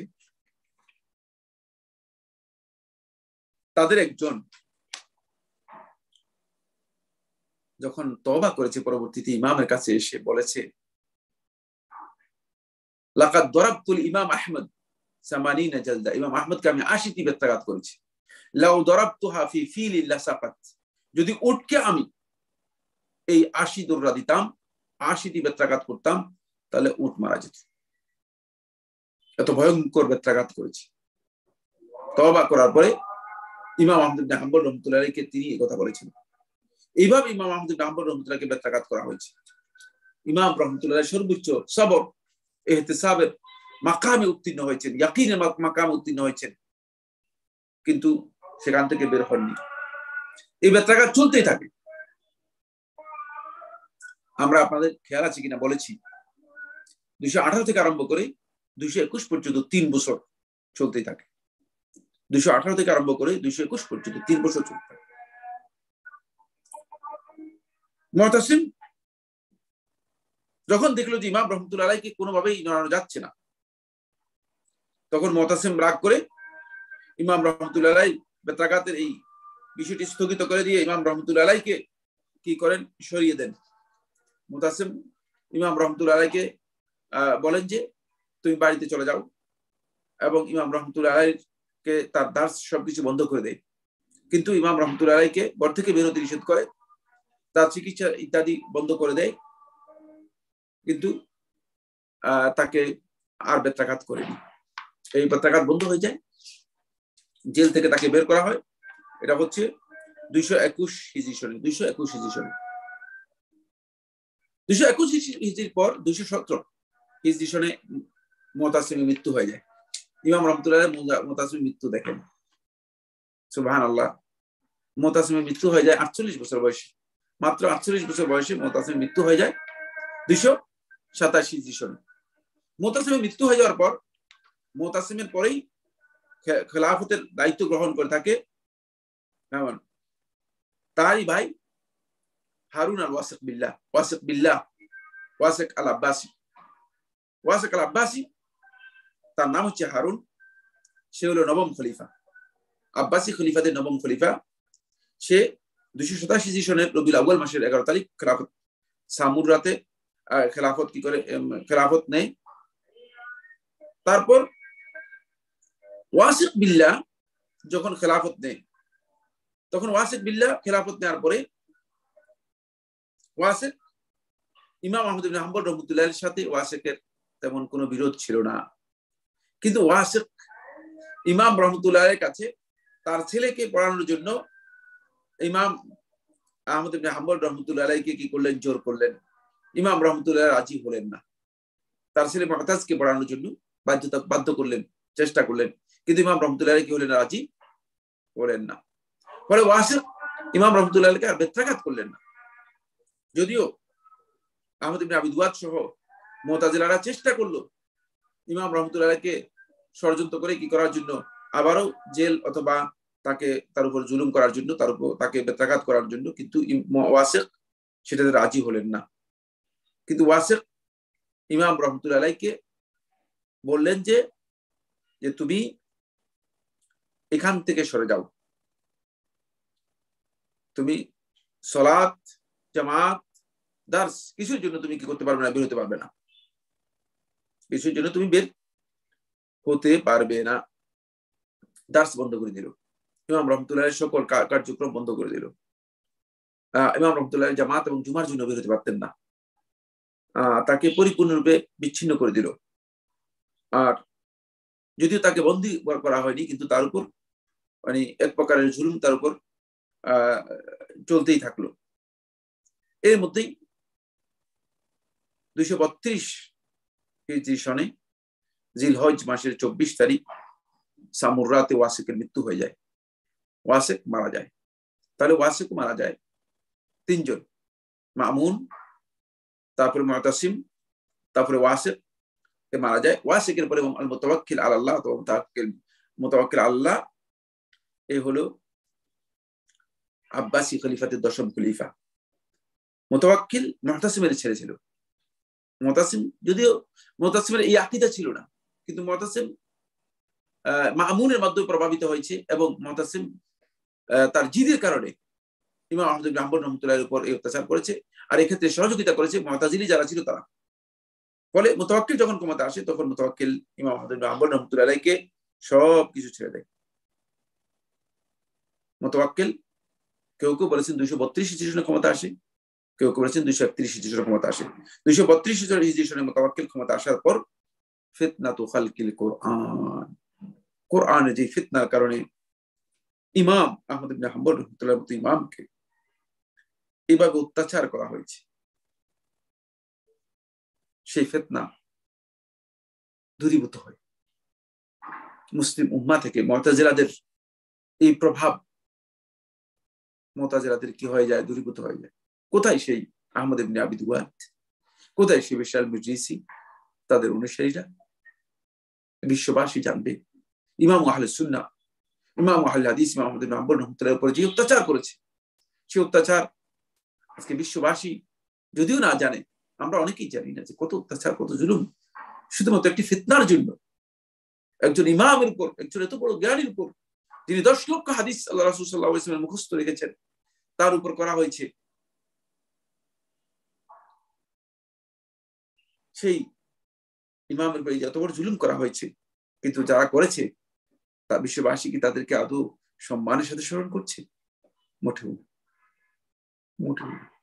দাপট ছিল, কিছু দাপট দেখিয়েছে, দাপট দেখিয়ে সবকিছু করা যায় না। আজকেও যারা দাপট দেখিয়ে সবকিছু করার চেষ্টা করছে, তারা ইতিহাসে ঘৃণিত, নিন্দিত, বিকৃত এবং অবহেলিত, অপদস্থ হবে। তাদের সুযোগ থাকবে না কিছু, যেহেতু একদিন না একদিন তাদের ইতিহাস মানুষের কাছে স্পষ্ট হয়ে যাবে। একদিন না একদিন তাদের ইতিহাস মানুষের কাছে সুস্পষ্ট হয়ে যাবে। পরে 232 হিজরি সন ইমাম রাহমাতুল্লাহি আলাইহি মুতাওয়াক্কিল বিল্লাহর ক্ষমতার মাধ্যমে এই ফিতনা থেকে তিনি কি হয়ে যান, মুক্ত হয়ে যান। পরে ইমাম রাহমাতুল্লাহি আলাইহি তিনি আবার তার দার্স জুমা এবং জামাতে তিনি অংশগ্রহণ করেন, তার দার্স জুমা জামাতে তিনি অংশগ্রহণ করেন। সুবহানাল্লাহ। এখানে একটি গুরুত্বপূর্ণ শিক্ষণীয় বিষয় আমরা আলোচনা করব বন্ধুগণ। আমাদের যে বিষয়টি খুবই গুরুত্বপূর্ণ, সময় একটু বেশি নিয়ে গিয়েছি, তারপর আমি চেষ্টা করি দ্রুত শেষ করার জন্য। সেটি হচ্ছে এই, কেউ যদি উম্মার ইমামত পেতে চায়, উম্মার লিডারশিপ পেতে চায়, তাহলে তার জন্য দুটি জিনিস অপরিহার্য। এক নম্বর হচ্ছে আল ইয়াকিন ওয়াস সবর। তাকে ইয়াকিনের মানে আসতে হবে, জ্ঞানের দিক থেকে ইয়াকিনের মানে আসতে হবে। পৃথিবীর সমস্ত মানুষ যদি তার বিরুদ্ধে দাঁড়ায়, হকের উপরে তিনি যদি থাকেন, হককে হকই বলবেন। ওয়াস সবর, অত্যাচারের মধ্যে সবর থাকতে হবে, অস্থির করে চলবে না। এটা আল্লাহ সুবহানাহু ওয়া তাআলা কোরআন কারীমে সূরা সাজদা 24 নম্বর আয়াতের মধ্যে বলেছেন, ওয়াজআলনা মিনহুম আইম্মাতান ইয়াহদুনা বিআমরিনা। তাদের মধ্য থেকে আমি একদল লোককে ইমাম বানিয়েছি, ইয়াহদুনা বিআমরিনা, যারা আমাদের নির্দেশ অনুযায়ী মানুষদেরকে হিদায়াত দিবে। লাম্মা সাবারু, যখন তারা সত্যিকার সবর ইখতিয়ার করতে পারবে। ওয়া কানু বিআয়াতিনা ইউকিনুন, এবং আমাদের আয়াতের ব্যাপারে তারা ইয়াকিনের স্তরে পৌঁছতে পারবে, সত্যিকার দৃঢ় প্রত্যয়ের উপর প্রতিষ্ঠিত হতে পারবে। এই জন্য ইয়াকিন এবং সবর যদি কোনো ব্যক্তি একসাথে করতে পারে, তাহলে ইমাম আহমদ ইবনে হাম্বল রাহমাতুল্লাহি আলাইহি যেভাবে সত্যিকার বিজয় ছিনিয়ে এনেছেন, 4 জন শক্তিধর খলিফা, আব্বাসী খেলাফতের 7ম, 8ম এবং 9ম খলিফা, 4 জনই কিন্তু তার বিপক্ষে ছিলেন। কিন্তু ইমাম আহমদ ইবনে হাম্বল রাহমাতুল্লাহি আলাইহি তারা তাদের শেষ হয়ে গেছে, তারা পৃথিবী থেকে চলে গিয়েছে, পৃথিবী থেকে নিশ্চিহ্ন হয়ে গেছে। পৃথিবীবাসী শুধুমাত্র খেলাফতের কারণে তাদের কথাই উল্লেখ করে, কিন্তু উল্লেখ করার সময় কথা বলে যে তারা ধ্বংস হয়ে গেছে, ক্ষতিগ্রস্ত হয়ে গেছে।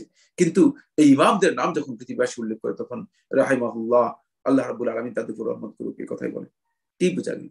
এখান থেকে বোঝা যায় যে যদি লিডারশিপ লাভ করতে হয়, সত্যিকার মর্যাদা লাভ করতে হয়, তাহলে অবশ্যই আমাদেরকে কি করতে হবে? আমাদেরকে ইয়াকিন এবং সবরের যে মান রয়েছে, সে মানে আমাদেরকে চিনতে হতে হবে। আসেন বন্ধুগণ, এরপরে আমরা যে পয়েন্টটি নিয়ে আলোচনা করব সেটা হচ্ছে ইমাম আহমদ ইবনে হাম্বল রাহমাতুল্লাহি আলাইহি মর্যাদার দিক থেকে তার শ্রেষ্ঠত্ব কেমন ছিল, আলেমদের কাছে তার গ্রহণযোগ্যতা এবং শ্রেষ্ঠত্ব কেমন ছিল, আলেমরা তার ব্যাপারে কি ধরনের বক্তব্য দিয়েছেন, কি ধরনের মন্তব্য করেছেন। আব্দুর রাজ্জাক আস-সানাঈ রাহমাতুল্লাহি আলাইহি ইমাম আহমদ ইবনে হাম্বল রাহমাতুল্লাহি শিক্ষক ওস্তাদ ছিলেন, শেখ ছিলেন। তিনি বলছেন, মা রাআইতু আহাদান আফকাহা ওয়ালা আওরা মিন আহমদ। আহমদের চেয়ে জ্ঞানী, আহমদের চেয়ে পরহেজগার আমি আর কাউকে দেখিনি। আহমদের চেয়ে পরহেজগার, আহমদের চেয়ে জ্ঞানী আমি আর কাউকে দেখিনি। আর তারা অর্থাৎ সালফে সালিহিন কোন আহলে হাদিস গণের কথা বলতেন, ইজা রাআইতার রাজুলা, যখন কোন ব্যক্তিকে তোমরা দেখবে, ইউহিব্বুল ইমাম আহমদ, ইমাম আহমদ ইবনে হাম্বলকে ভালোবাসে, ফাআল্লাম আন্নাহু সাহিবু সুন্নাহ, জেনে রাখো সে হচ্ছে সুন্নাহর অনুসারী। সুতরাং এই যুগেও আমরা এই কথা বলবো। এটি যদি সালাফদের সবার বক্তব্য হয়ে থাকে তখনকার সময়, সালাফদের ইজমা এর মাধ্যমে সাব্যস্ত হয়েছে ইমাম আহমদ ইবনে হাম্বল রাহমাতুল্লাহি আলাইহিকে যারা ভালোবাসবে তারাই হচ্ছে সাহিবু সুন্নাহ, সুন্নাহর অনুসারী। সুতরাং এখনো যারা ইমাম আহমদ ইবনে হাম্বল রাহমাতুল্লাহি আলাইহিকে ভালোবাসবে তারাই সাহিবু সুন্নাহ হবে, কোনো সন্দেহ নেই। পরে ইমাম শাফিঈ রাহমাতুল্লাহি আলাইহি বলেন, ইমাম শাফিঈ রাহমাতুল্লাহি আলাইহি, ইমাম আহমদ ইবনে হাম্বল রাহমাতুল্লাহি শাহিদদের মধ্যে একজন, খারাজতু মিন বাগদাদ, বাগদাদ থেকে আমি বের হলাম, ফামা খাল্লাফতু ফিহা রাজুলান, বাগদাদে আমার পরে এমন কোন ব্যক্তিকে আর রেখে যাইনি, আফদাল শ্রেষ্ঠ, ওয়া আ'লাম অধিক জ্ঞানী, ওয়া আফকাহ এবং অধিক প্রজ্ঞাময়, মিন আহমদ ইবনে হাম্বল, আহমদ ইবনে হাম্বল থেকে। অর্থাৎ বাগদাদে তিনি ছিলেন সবচেয়ে শ্রেষ্ঠ ফকিহ, সবচেয়ে শ্রেষ্ঠ জ্ঞানী। এটি ইমাম শাফিঈ রাহমাতুল্লাহ সাক্ষ্য দিচ্ছেন, তার সাথী, দীর্ঘদিনের সাথী, 20 বছর পর্যন্ত একসাথে ইমাম আহমদ ইবনে হাম্বল রাহমাতুল্লাহ এবং ইয়াহইয়া ইবনে মাঈন রাহিমাহুল্লাহ তাআলা একসাথে চলাফেরা করতেন। ইয়াহইয়া ইবনে মাঈন রাহমাতুল্লাহ বলেন, তিনি বলতেছেন, আরাদা الناس ان يكونوا مثل আহমদ ইবনে হাম্বল, মানুষ চায়, ইচ্ছা করে যে আহমদ ইবনে হাম্বলের মতো হতে। লা ওয়াল্লাহি, না আল্লাহর কসম, মা নাকওয়ি আলা মা ইয়াকওয়ি আলাইহি আহমদ, আহমদ যার উপর ক্ষমতা লাভ করেছে, যে শক্তি লাভ করেছে, এই শক্তি আমরা লাভ করতে পারবো না। ওয়ালা আলা তারিকাতে আহমদ, আহমদের যে রাস্তা, এই রাস্তা আমরা কোনোভাবে এই রাস্তাও কি করতে পারবো, অধিষ্ঠিত হতে পারবো না। তিনি এমন পরিচয়ে উত্তীর্ণ হয়েছেন।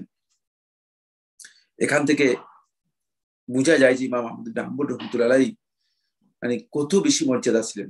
তার হিফজের ব্যাপারে তার ছেলে আহমদ ইবনে হাম্বল রাহমাতুল্লাহি ছেলে তিনি বলেন যে আহমদ ইবনে হাম্বল রাহমাতুল্লাহি তিনি তার ছেলেকে বলতেন, কানা ইয়াকুল লিবনিহি, তার ছেলেকে বলতেন, ইকরা আলাইয়াল হাদিস, যে হাদিস আমার উপর আমার সামনে পড়ো, উখবিরুকা বিসসানাদ, তাহলে আমি হাদিসের সনদ বলে দিব। আর আবার কখনো বলতেন যে ইকরা আলাইয়াল ইসনাদ, সনদ আমার কাছে বলো, ওয়া উখবিরুকা বিল হাদিস, তাহলে আমি হাদিসটা তোমাকে বলে দেব। সুবহানাল্লাহ, কিভাবে মুখস্থ ছিল খেয়াল করেছেন? শুধু হাদিস বলার সাথে সাথে বলতে পারতেন যে এই হাদিসের মতন কি, মতন বলার সাথে সাথে বলতে পারতেন যে হাদিসের সনদ কি। এভাবে ইমাম রাহমাতুল্লাহি আলাইহি এই বিষয়গুলো তার নখ দর্পণের মধ্যে ছিল। তাই আলেমগণ তার ব্যাপারে বিভিন্ন ভাবে কি করেছেন, প্রশংসা করেছেন। কুতাইবা বিন সাঈদ রাহমাতুল্লাহি আলাইহি বলেন, খায়রু আহলি জামানিনা ইবনে মুবারক, কুতাইবা বিন সাঈদ রাহমাতুল্লাহি আলাইহি একটু আগের লোক ছিলেন। তিনি বলেন, আমাদের জমানার সবচেয়ে শ্রেষ্ঠ মানুষ, ভালো মানুষ তিনি হচ্ছেন ইবনে মুবারক, অর্থাৎ আব্দুল্লাহ ইবনে মুবারক রাহমাতুল্লাহি আলাইহি।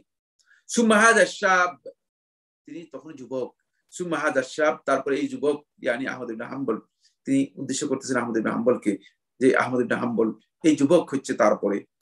ওয়াইজা রাআইতা, দেখেন কুতাইবা বিন সাঈদ আনসারী রাহমাতুল্লাহ বলতেছেন, তিনি বলতেছেন, ওয়াইজা রাআইতা রাজুলান, যদি কোনো ব্যক্তিকে তোমরা দেখো, ইউহিব্বু আহমাদা, আহমদকে ভালোবাসে, ফাআলাম, জেনে রাখো, আন্নাহু সাহিবু সুন্নাহ, সে হচ্ছে সত্যিকার সুন্নাহ অনুসারী।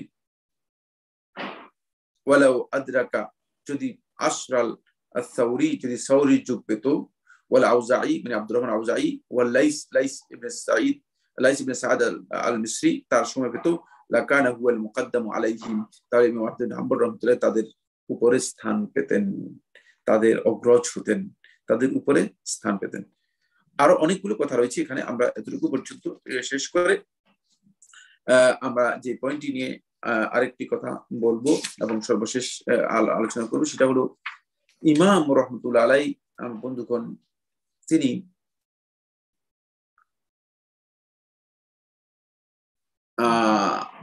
নৈতিকভাবে পরিচ্ছন্নতা এবং পবিত্রতা ছিল তার অন্যতম গুরুত্বপূর্ণ বৈশিষ্ট্য, যেটি আমাদের অনেকের মধ্যে নেই। সে পরিচ্ছন্নতা নৈতিকতার দিক থেকে এবং স্বচ্ছতার দিক থেকে। ইমাম রাহমাতুল্লাহি আলাইহি যদি তার কাছে খরচের জন্য টাকা না থাকতো, সফরে থাকা অবস্থায় তিনি কখনো কারো কাছ থেকে কোনো টাকা অর্থ গ্রহণ করেননি, এমনকি একটি দিরহামও গ্রহণ করেননি। অথচ আমরা জানি তলাবুল ইলমের জন্য যদি কেউ কাউকে দান করতে পারে, গ্রহণ করতে পারতেন, সেটি গ্রহণ করেন। যেমনিভাবে ইমাম রহমতুল্লাহ আলাইহি কারো কাছ থেকে কোন ধরনের আতায়া, কোন মানে বাদশার কাছ থেকে, খলিফার কাছ থেকে কোন ধরনের, এবং খলিফার কাছ থেকে কোন পোস্ট কি করেনি, কোন ধরনের আতায়া দান গ্রহণ করেননি। শুধু দান যে তা নয়, বরং ইমাম রহমতুল্লাহ আলাইহি তিনি কোন পোস্ট পর্যন্ত গ্রহণ করেননি। ইমাম শাফি রহমতুল্লাহ আলাইহি তাকে প্রস্তাব দিয়েছেন যে ইয়ামানের কাজী হিসেবে হারুন রশিদের দায়িত্ব গ্রহণ করার জন্য।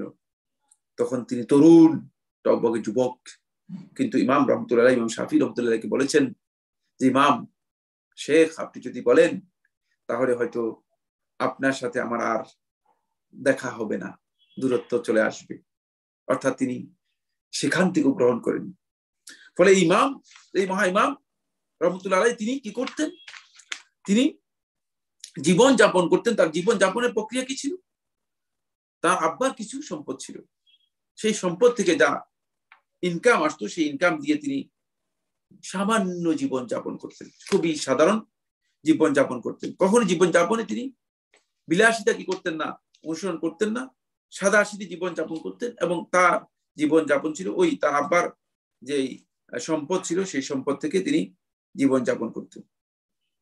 কারো কাছ থেকে তিনি কি করেননি, কোনো পোস্ট অথবা কোনো দান, কোনো কিছুই গ্রহণ করেননি, কোনো কিছুই তিনি গ্রহণ করেননি। এটা ছিল তার অন্যতম একটি বিষয়। এরপরে আমি সময়ের কারণে শেষ করে দিচ্ছি।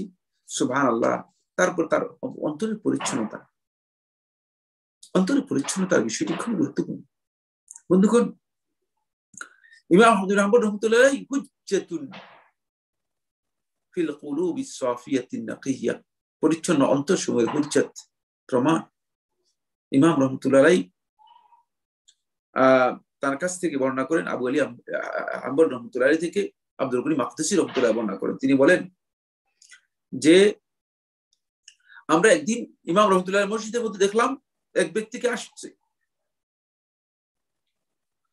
আমরা দেখলাম যে তার পরিচ্ছন্ন, তার ভাবসাব দেখে মনে হলো যেন মানে সুলতানের আশেপাশের কেউ হবে, অর্থাৎ বাদশার কোনো মানে ঘনিষ্ঠ ব্যক্তি হবে অথবা কোনো উচ্চ পর্যায়ের কর্মকর্তা হবে। ইমাম রহমতুল্লাহ আলাইহির কাছে গিয়ে বসলো।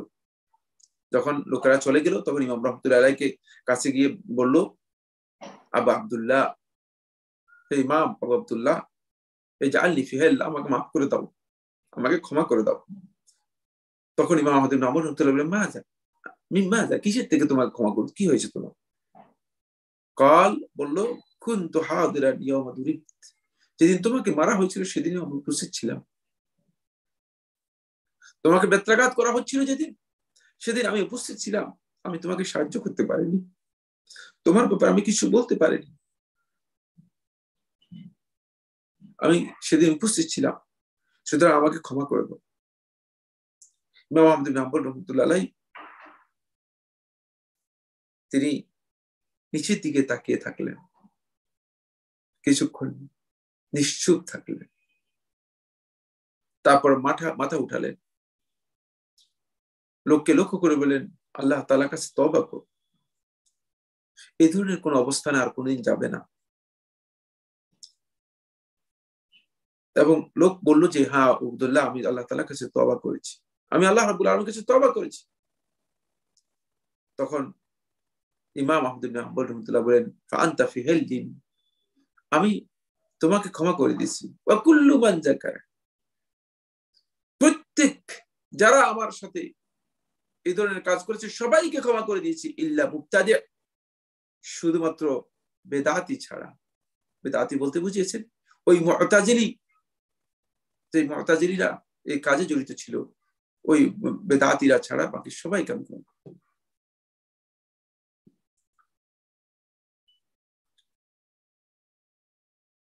আব্দুল গনি মাকদসি রাহমাতুল্লাহ বর্ণনা করেন আবু আলী হাম্বল থেকে তিনি বলেন, তারপর ইমাম আহমদ ইবনে হাম্বল রাহমাতুল্লাহ বলেন, ওয়াকাদ জাআলতু আবা ইসহাক আবু ইসহাক অর্থাৎ মুতাসিম বিল্লাহ, যে 28 মাস পর্যন্ত জেলখানায় রেখে ইমাম রহমতুল্লাহ আলাইহিকে বেত্রাঘাত করেছে, অত্যাচার করেছে, শারীরিকভাবে জুলুম করেছে, বলছে যে আমি মুতাসিম বিল্লাহকেও ক্ষমা করে দিয়েছি, কারণ আমি সূরাতুন নূরের 22 নম্বর আয়াতে আল্লাহ রাব্বুল আলামিনকে দেখেছি। আল্লাহ তাআলা বলেছেন ওয়াল ইয়াফু, তারা যেন ক্ষমা করে, ওয়াল ইয়াসফাহু, ছাড় দিয়ে দেয়, আলা তুহিব্বুন, তোমরা কি চাও না আন ইয়াগফিরাল্লাহু লাকুম, আল্লাহ তাআলা তোমাদেরকে ক্ষমা করে দিক। বলে আমি চাই যেন আল্লাহ তাআলা আমাকে ক্ষমা করে দিক, এজন্য আমি তাদেরকে ক্ষমা করে দিয়েছি। মুতাসিম বিল্লাহকেও আমি ক্ষমা করে দিয়েছি, শুধুমাত্র মুবতাদি যারা ছিল বেদাতের কারণে তাদেরকে ক্ষমা করিনি, আর বাকি সবাইকে আমি ক্ষমা করে দিয়েছি। সুবহানাল্লাহ। বুঝেন অন্তরের পরিচ্ছন্নতা ইমাম রহমতুল্লাহ আলাইহি কেমন ছিল, কেমন পরিচ্ছন্ন অন্তরের অধিকারী হলো ইমাম রহমতুল্লাহ আলাইহি। তিনি এইভাবে মুতাসিম বিল্লাহ কত বড় জুলুম করেছে, তার বিরুদ্ধে উস্কানি তো দেননি। মুতাসিমের পরে যখন ওয়াসেক ক্ষমতা আসলো, তখন আহমদ ইবনে হাম্বল রহমতুল্লাহ এক ছাত্র ইসহাক ইবনে নাসর আল মারুজি আল খুজাই, সে চেষ্টা করলো লোকদেরকে একত্রিত করে বিরুদ্ধে একটা বিদ্রোহ করার জন্য, প্রতিবাদ করার জন্য। সেটাও ইমাম রহমতুল্লাহ আলাইহি অনুমোদন দিলেন না। ইমাম রহমতুল্লাহ বলেন যে এটা করা বৈধ হবে না। সুতরাং এখানে অনেকগুলো বিষয় আমাদের শিক্ষণীয় রয়েছে, যে কিভাবে নিজের অন্তরকে পরিচ্ছন্ন রেখেছেন। আব্দুল গনি মাকদসী রহমতুল্লাহ আলাইহি আবু আলী আল হাসান ইবনে আব্দুল্লাহ আল খেরাকি থেকে বর্ণনা করেন, তার সনদে বলেন যে আমি আহমদ ইবনে হাম্বল রহমতুল্লাহর সাথে এক রাতে ছিলাম, এক রাতে তার কাছে ছিলাম, বিত্তু মা আহমদা লাইলাতান ফালাম আরাহু ইয়ানাম, রাতে আমি কোনদিন তাকে দেখি নাই, ফালাম আরাহু ইয়ানাম, তাকে ঘুমাতে দেখি নাই, ইল্লা ইয়াবকি, তিনি কাঁদতেছিলেন, ইলা আনাসবাহ, ফজর হওয়া পর্যন্ত। ফাকুলতু ইয়া আব্দুল্লাহ, আমি জিজ্ঞেস করলাম হে আবু আব্দুল্লাহ, কাসুরা বুকাউ কাল্লাইয়া, এই রাতে তুমি শুধু কাঁদলে আর কাঁদলে, সারাটা রাত কাঁদলে আর কাঁদলে, ফামাস সাবাবু, কি কারণ? কাল আহমদ ইবনে হাম্বল বললেন যাকারতু দারওয়াল মুতাসিম ইয়া, আমি মুতাসিম যে আমাকে মেরেছে, আঘাত করেছে, সেগুলোকে আমি খুব স্মরণ করলাম। ওয়া মাররা বি ফি দারস কাউলুহু তাআলা, আর গতকালের দার্সের মধ্যে আল্লাহ রাব্বুল আলামিনের সূরা শুরার 40 নম্বর আয়াত আমার কাছে এসেছে। এই আয়াত দার্সে আমি বলেছি ওয়া জাযাউ সাইয়্যাতিন সাইয়্যাতুন মিসলুহা, খারাপ কাজ যে ব্যক্তি করবে তার প্রতিদান ওই খারাপ দিয়ে তাকে প্রতিদান দেওয়া হবে। ফামান আফা, আর যে ক্ষমা করবে, ওয়া আসলাহা, এবং সংশোধন করবে, ফাআজরুহু আলাল্লাহ, তার প্রতিদান আল্লাহ রাব্বুল আলামিনের উপর অবধারিত হয়ে যাবে, বাধ্যতামূলক হয়ে যাবে। ফাসাজাদতু, আমি সিজদায় পড়ে গেলাম, ওয়া হালালতু মিন দারবি ফিস সুজুদ, এবং সিজদার মধ্যে আমি মুতাসিম বিল্লাহকে সিজদার মধ্যে আমি হালাল করে দিলাম, তাকে মাফ করে দিলাম, শুধুমাত্র আল্লাহ রাব্বুল আলামিনের কাছে এর প্রতিদান অবধারিত, যাতে করে আমার জন্য হয়ে যায়। বন্ধুগণ, ইমাম রহমতুল্লাহ আলাইহি তার ইবাদত সম্পর্কে কিছু কথা বলা খুবই দরকার। সময় হয়তো আমাদেরকে সাপোর্ট করবে না, এই জন্য আজকে আর আলোচনা যাচ্ছি না। এই ইমাম রহমতুল্লাহ আলাইহি তিনি তার অন্তরকে এত পরিচ্ছন্ন করতে পেরেছেন যে শত্রুকেও তিনি শত্রুতার জন্য শত্রুতা করেননি, যাদের ভুল ছিল ভুলের জন্য তাকে ক্ষমা করে দিয়েছেন, কিন্তু শুধুমাত্র বেদাতিকে ক্ষমা করেননি। বেদাত অত্যন্ত ভয়ঙ্কর জিনিস, বেদাত থেকে আমাদেরকে নিজেদেরকে দূরে সরতে হবে, এবং বেদাতিকে অত্যন্ত ভয়ঙ্কর ভাবে বেদাতিকে পরিহার করতে হবে। বন্ধুগণ, বেদাত এখানে আকীদাগত বেদাতকে আমরা বোঝাচ্ছি, আমলি বেদাতকে বোঝাচ্ছি না। আকীদাগত বেদাতই মূলত মানুষদেরকে প্রকৃত ভ্রষ্টতার দিকে নিয়ে যায়। আল্লাহ সুবহানাহু ওয়া তাআলা আমাদের সবাইকে ইমাম আহমদ ইবনে হাম্বল রাহমাতুল্লাহ আলাইহির জীবনী থেকে সত্যিকার জ্ঞান লাভ করার তৌফিক দান করুন। একেবারে সর্বশেষ ইমাম রহমতুল্লাহ আলাইহি, আমরা জানি যে 241 হিজরি সনে রবিউল আউয়াল মাসের 12 তারিখ ইমাম রহমতুল্লাহ আলাইহি 77 বছর বয়সে মারা যান। ইমাম রহমতুল্লাহ আলাইহি 77 বছর বয়সে তার মৃত্যু হয়। মৃত্যুর পর বনি হাশিম থেকে 100 লোক আসেন ইমাম রহমতুল্লাহ আলাইহিকে শুধুমাত্র গোসল দেওয়ার জন্য। সকালবেলা মৃত্যু হয়, ইমাম আহমদ ইবনে হাম্বল রাহমাতুল্লাহ আলাইহিকে দাফন করতে কবর পর্যন্ত পৌঁছাতে আসর পর্যন্ত সময় লেগে যায় লোকদের উপস্থিতির কারণে। আল্লাহ সুবহানাহু ওয়া তাআলা এই ইমামকে বিশ্ববাসীর জন্য আল্লাহর পক্ষ থেকে এত বড় নিয়ামত দিয়েছেন যে তাকে দেখেই মানুষ সুন্নাহকে আইডেন্টিফাই করতে পারবে এবং সুন্নাহর লাইট হাউস হিসেবে ইমাম রহমতুল্লাহ আলাইহিকে কিয়ামত পর্যন্ত মানুষের জন্য দিক নির্দেশনার বাতিঘর হিসেবে আল্লাহ রাব্বুল আলামিন দেখে দিয়েছেন। আসুন আমরা ইমামের জীবনী থেকে শিক্ষা গ্রহণ করি এবং নিজেদের জীবনকে সত্যিকার ভাবে পরিবর্তন করার জন্য চেষ্টা করি। হাজা ওয়াসাল্লাল্লাহু আলা মুহাম্মাদিন ওয়া আলা আলিহি ওয়া আসহাবিহি ওয়া বারিক ওয়া সাল্লাম। যদি কারো প্রশ্ন থাকে, আছে কিনা, প্রশ্ন থাকলে দিতে পারেন, দুই একটি প্রশ্ন যদি থাকে। আর প্রশ্ন না থাকলে আমরা আজকে শেষ করে দিব। আজকের প্রশ্ন, জীবিকা নির্বাহের জন্য ইমাম রাহিমাহুল্লাহ তার পুরো জীবনে কি কি করেছেন বলে দিয়েছি, কিছুই করেননি। ইমাম রহমতুল্লাহ আলাইহি শুধুমাত্র তার আব্বা রহমতুল্লাহ আলাইহি তিনি তার কিছু সম্পদ ছিল, যে সম্পদগুলো থেকে কিছু উপার্জন আসতো, কিছু গাল্লা আসতো, ইনকাম আসতো, সেই ইনকাম গুলোকে ইমাম রহমতুল্লাহ আলাইহি মানে কি করেছেন, পুঁজি হিসেবে গ্রহণ করেছেন। আর জীবনের বেশিরভাগ ক্ষেত্রেই শুধুমাত্র ইলম অর্জন এবং ইলম বিতরণের জন্য কাজ করেছেন। জীবনের শেষ মুহূর্ত পর্যন্ত ইলমের কাজেই নিজেকে সম্পৃক্ত রেখেছেন। কিন্তু কোনো ধরনের পোস্ট, কোনো ধরনের পদমর্যাদা, কোনো ধরনের দায়িত্ব অথবা কোনো ধরনের চাকরি অথবা কোনো ধরনের সরকারি সহযোগিতা, সরকারি বেসরকারি ব্যক্তিগত সহযোগিতা তিনি জীবন যাপনের জন্য, জীবিকার জন্য গ্রহণ করেননি। আল্লাহ রাব্বুল আলামিন জীবন যাপনকে সহজ করেন যখন আল্লাহর বান্দা সত্যিকার পরিপূর্ণ ইয়াকিনের মানে উত্তীর্ণ হতে পারেন। এই কথাই আমরা বলেছি, সবর এবং ইয়াকিনের মানে যদি আপনি উত্তীর্ণ হন, তখন আপনি দেখবেন যে আপনার রিজিকের বন্দোবস্ত, এর জন্য আপনাকে চিন্তা করতে হবে না। আপনাকে চিন্তা না করলে চলবে, কারণ এর চিন্তা আল্লাহ রাব্বুল আলামিনই করবেন। অফিস সামাই রিজকুকুম ওয়া মা তুআদুন, আসমানেই তোমাদের রিজিক এবং তোমাদেরকে যা প্রতিশ্রুতি দেওয়া হচ্ছে সেটা আসমানেই ডিসাইড করা হয় থাকে। সুতরাং জমিনে ডিসাইড করার দরকার হবে না। আল্লাহ সুবহানাহু ওয়া তাআলা আমাদের সবাইকে তৌফিক দান করুন। আজকে আর কোনো প্রশ্ন নেই, তাহলে আপনাদেরকে অনেক অনেক ধন্যবাদ। জাযাকুমুল্লাহ খাইর। আসসালামু আলাইকুম ওয়া রাহমাতুল্লাহি ওয়া বারাকাতুহু।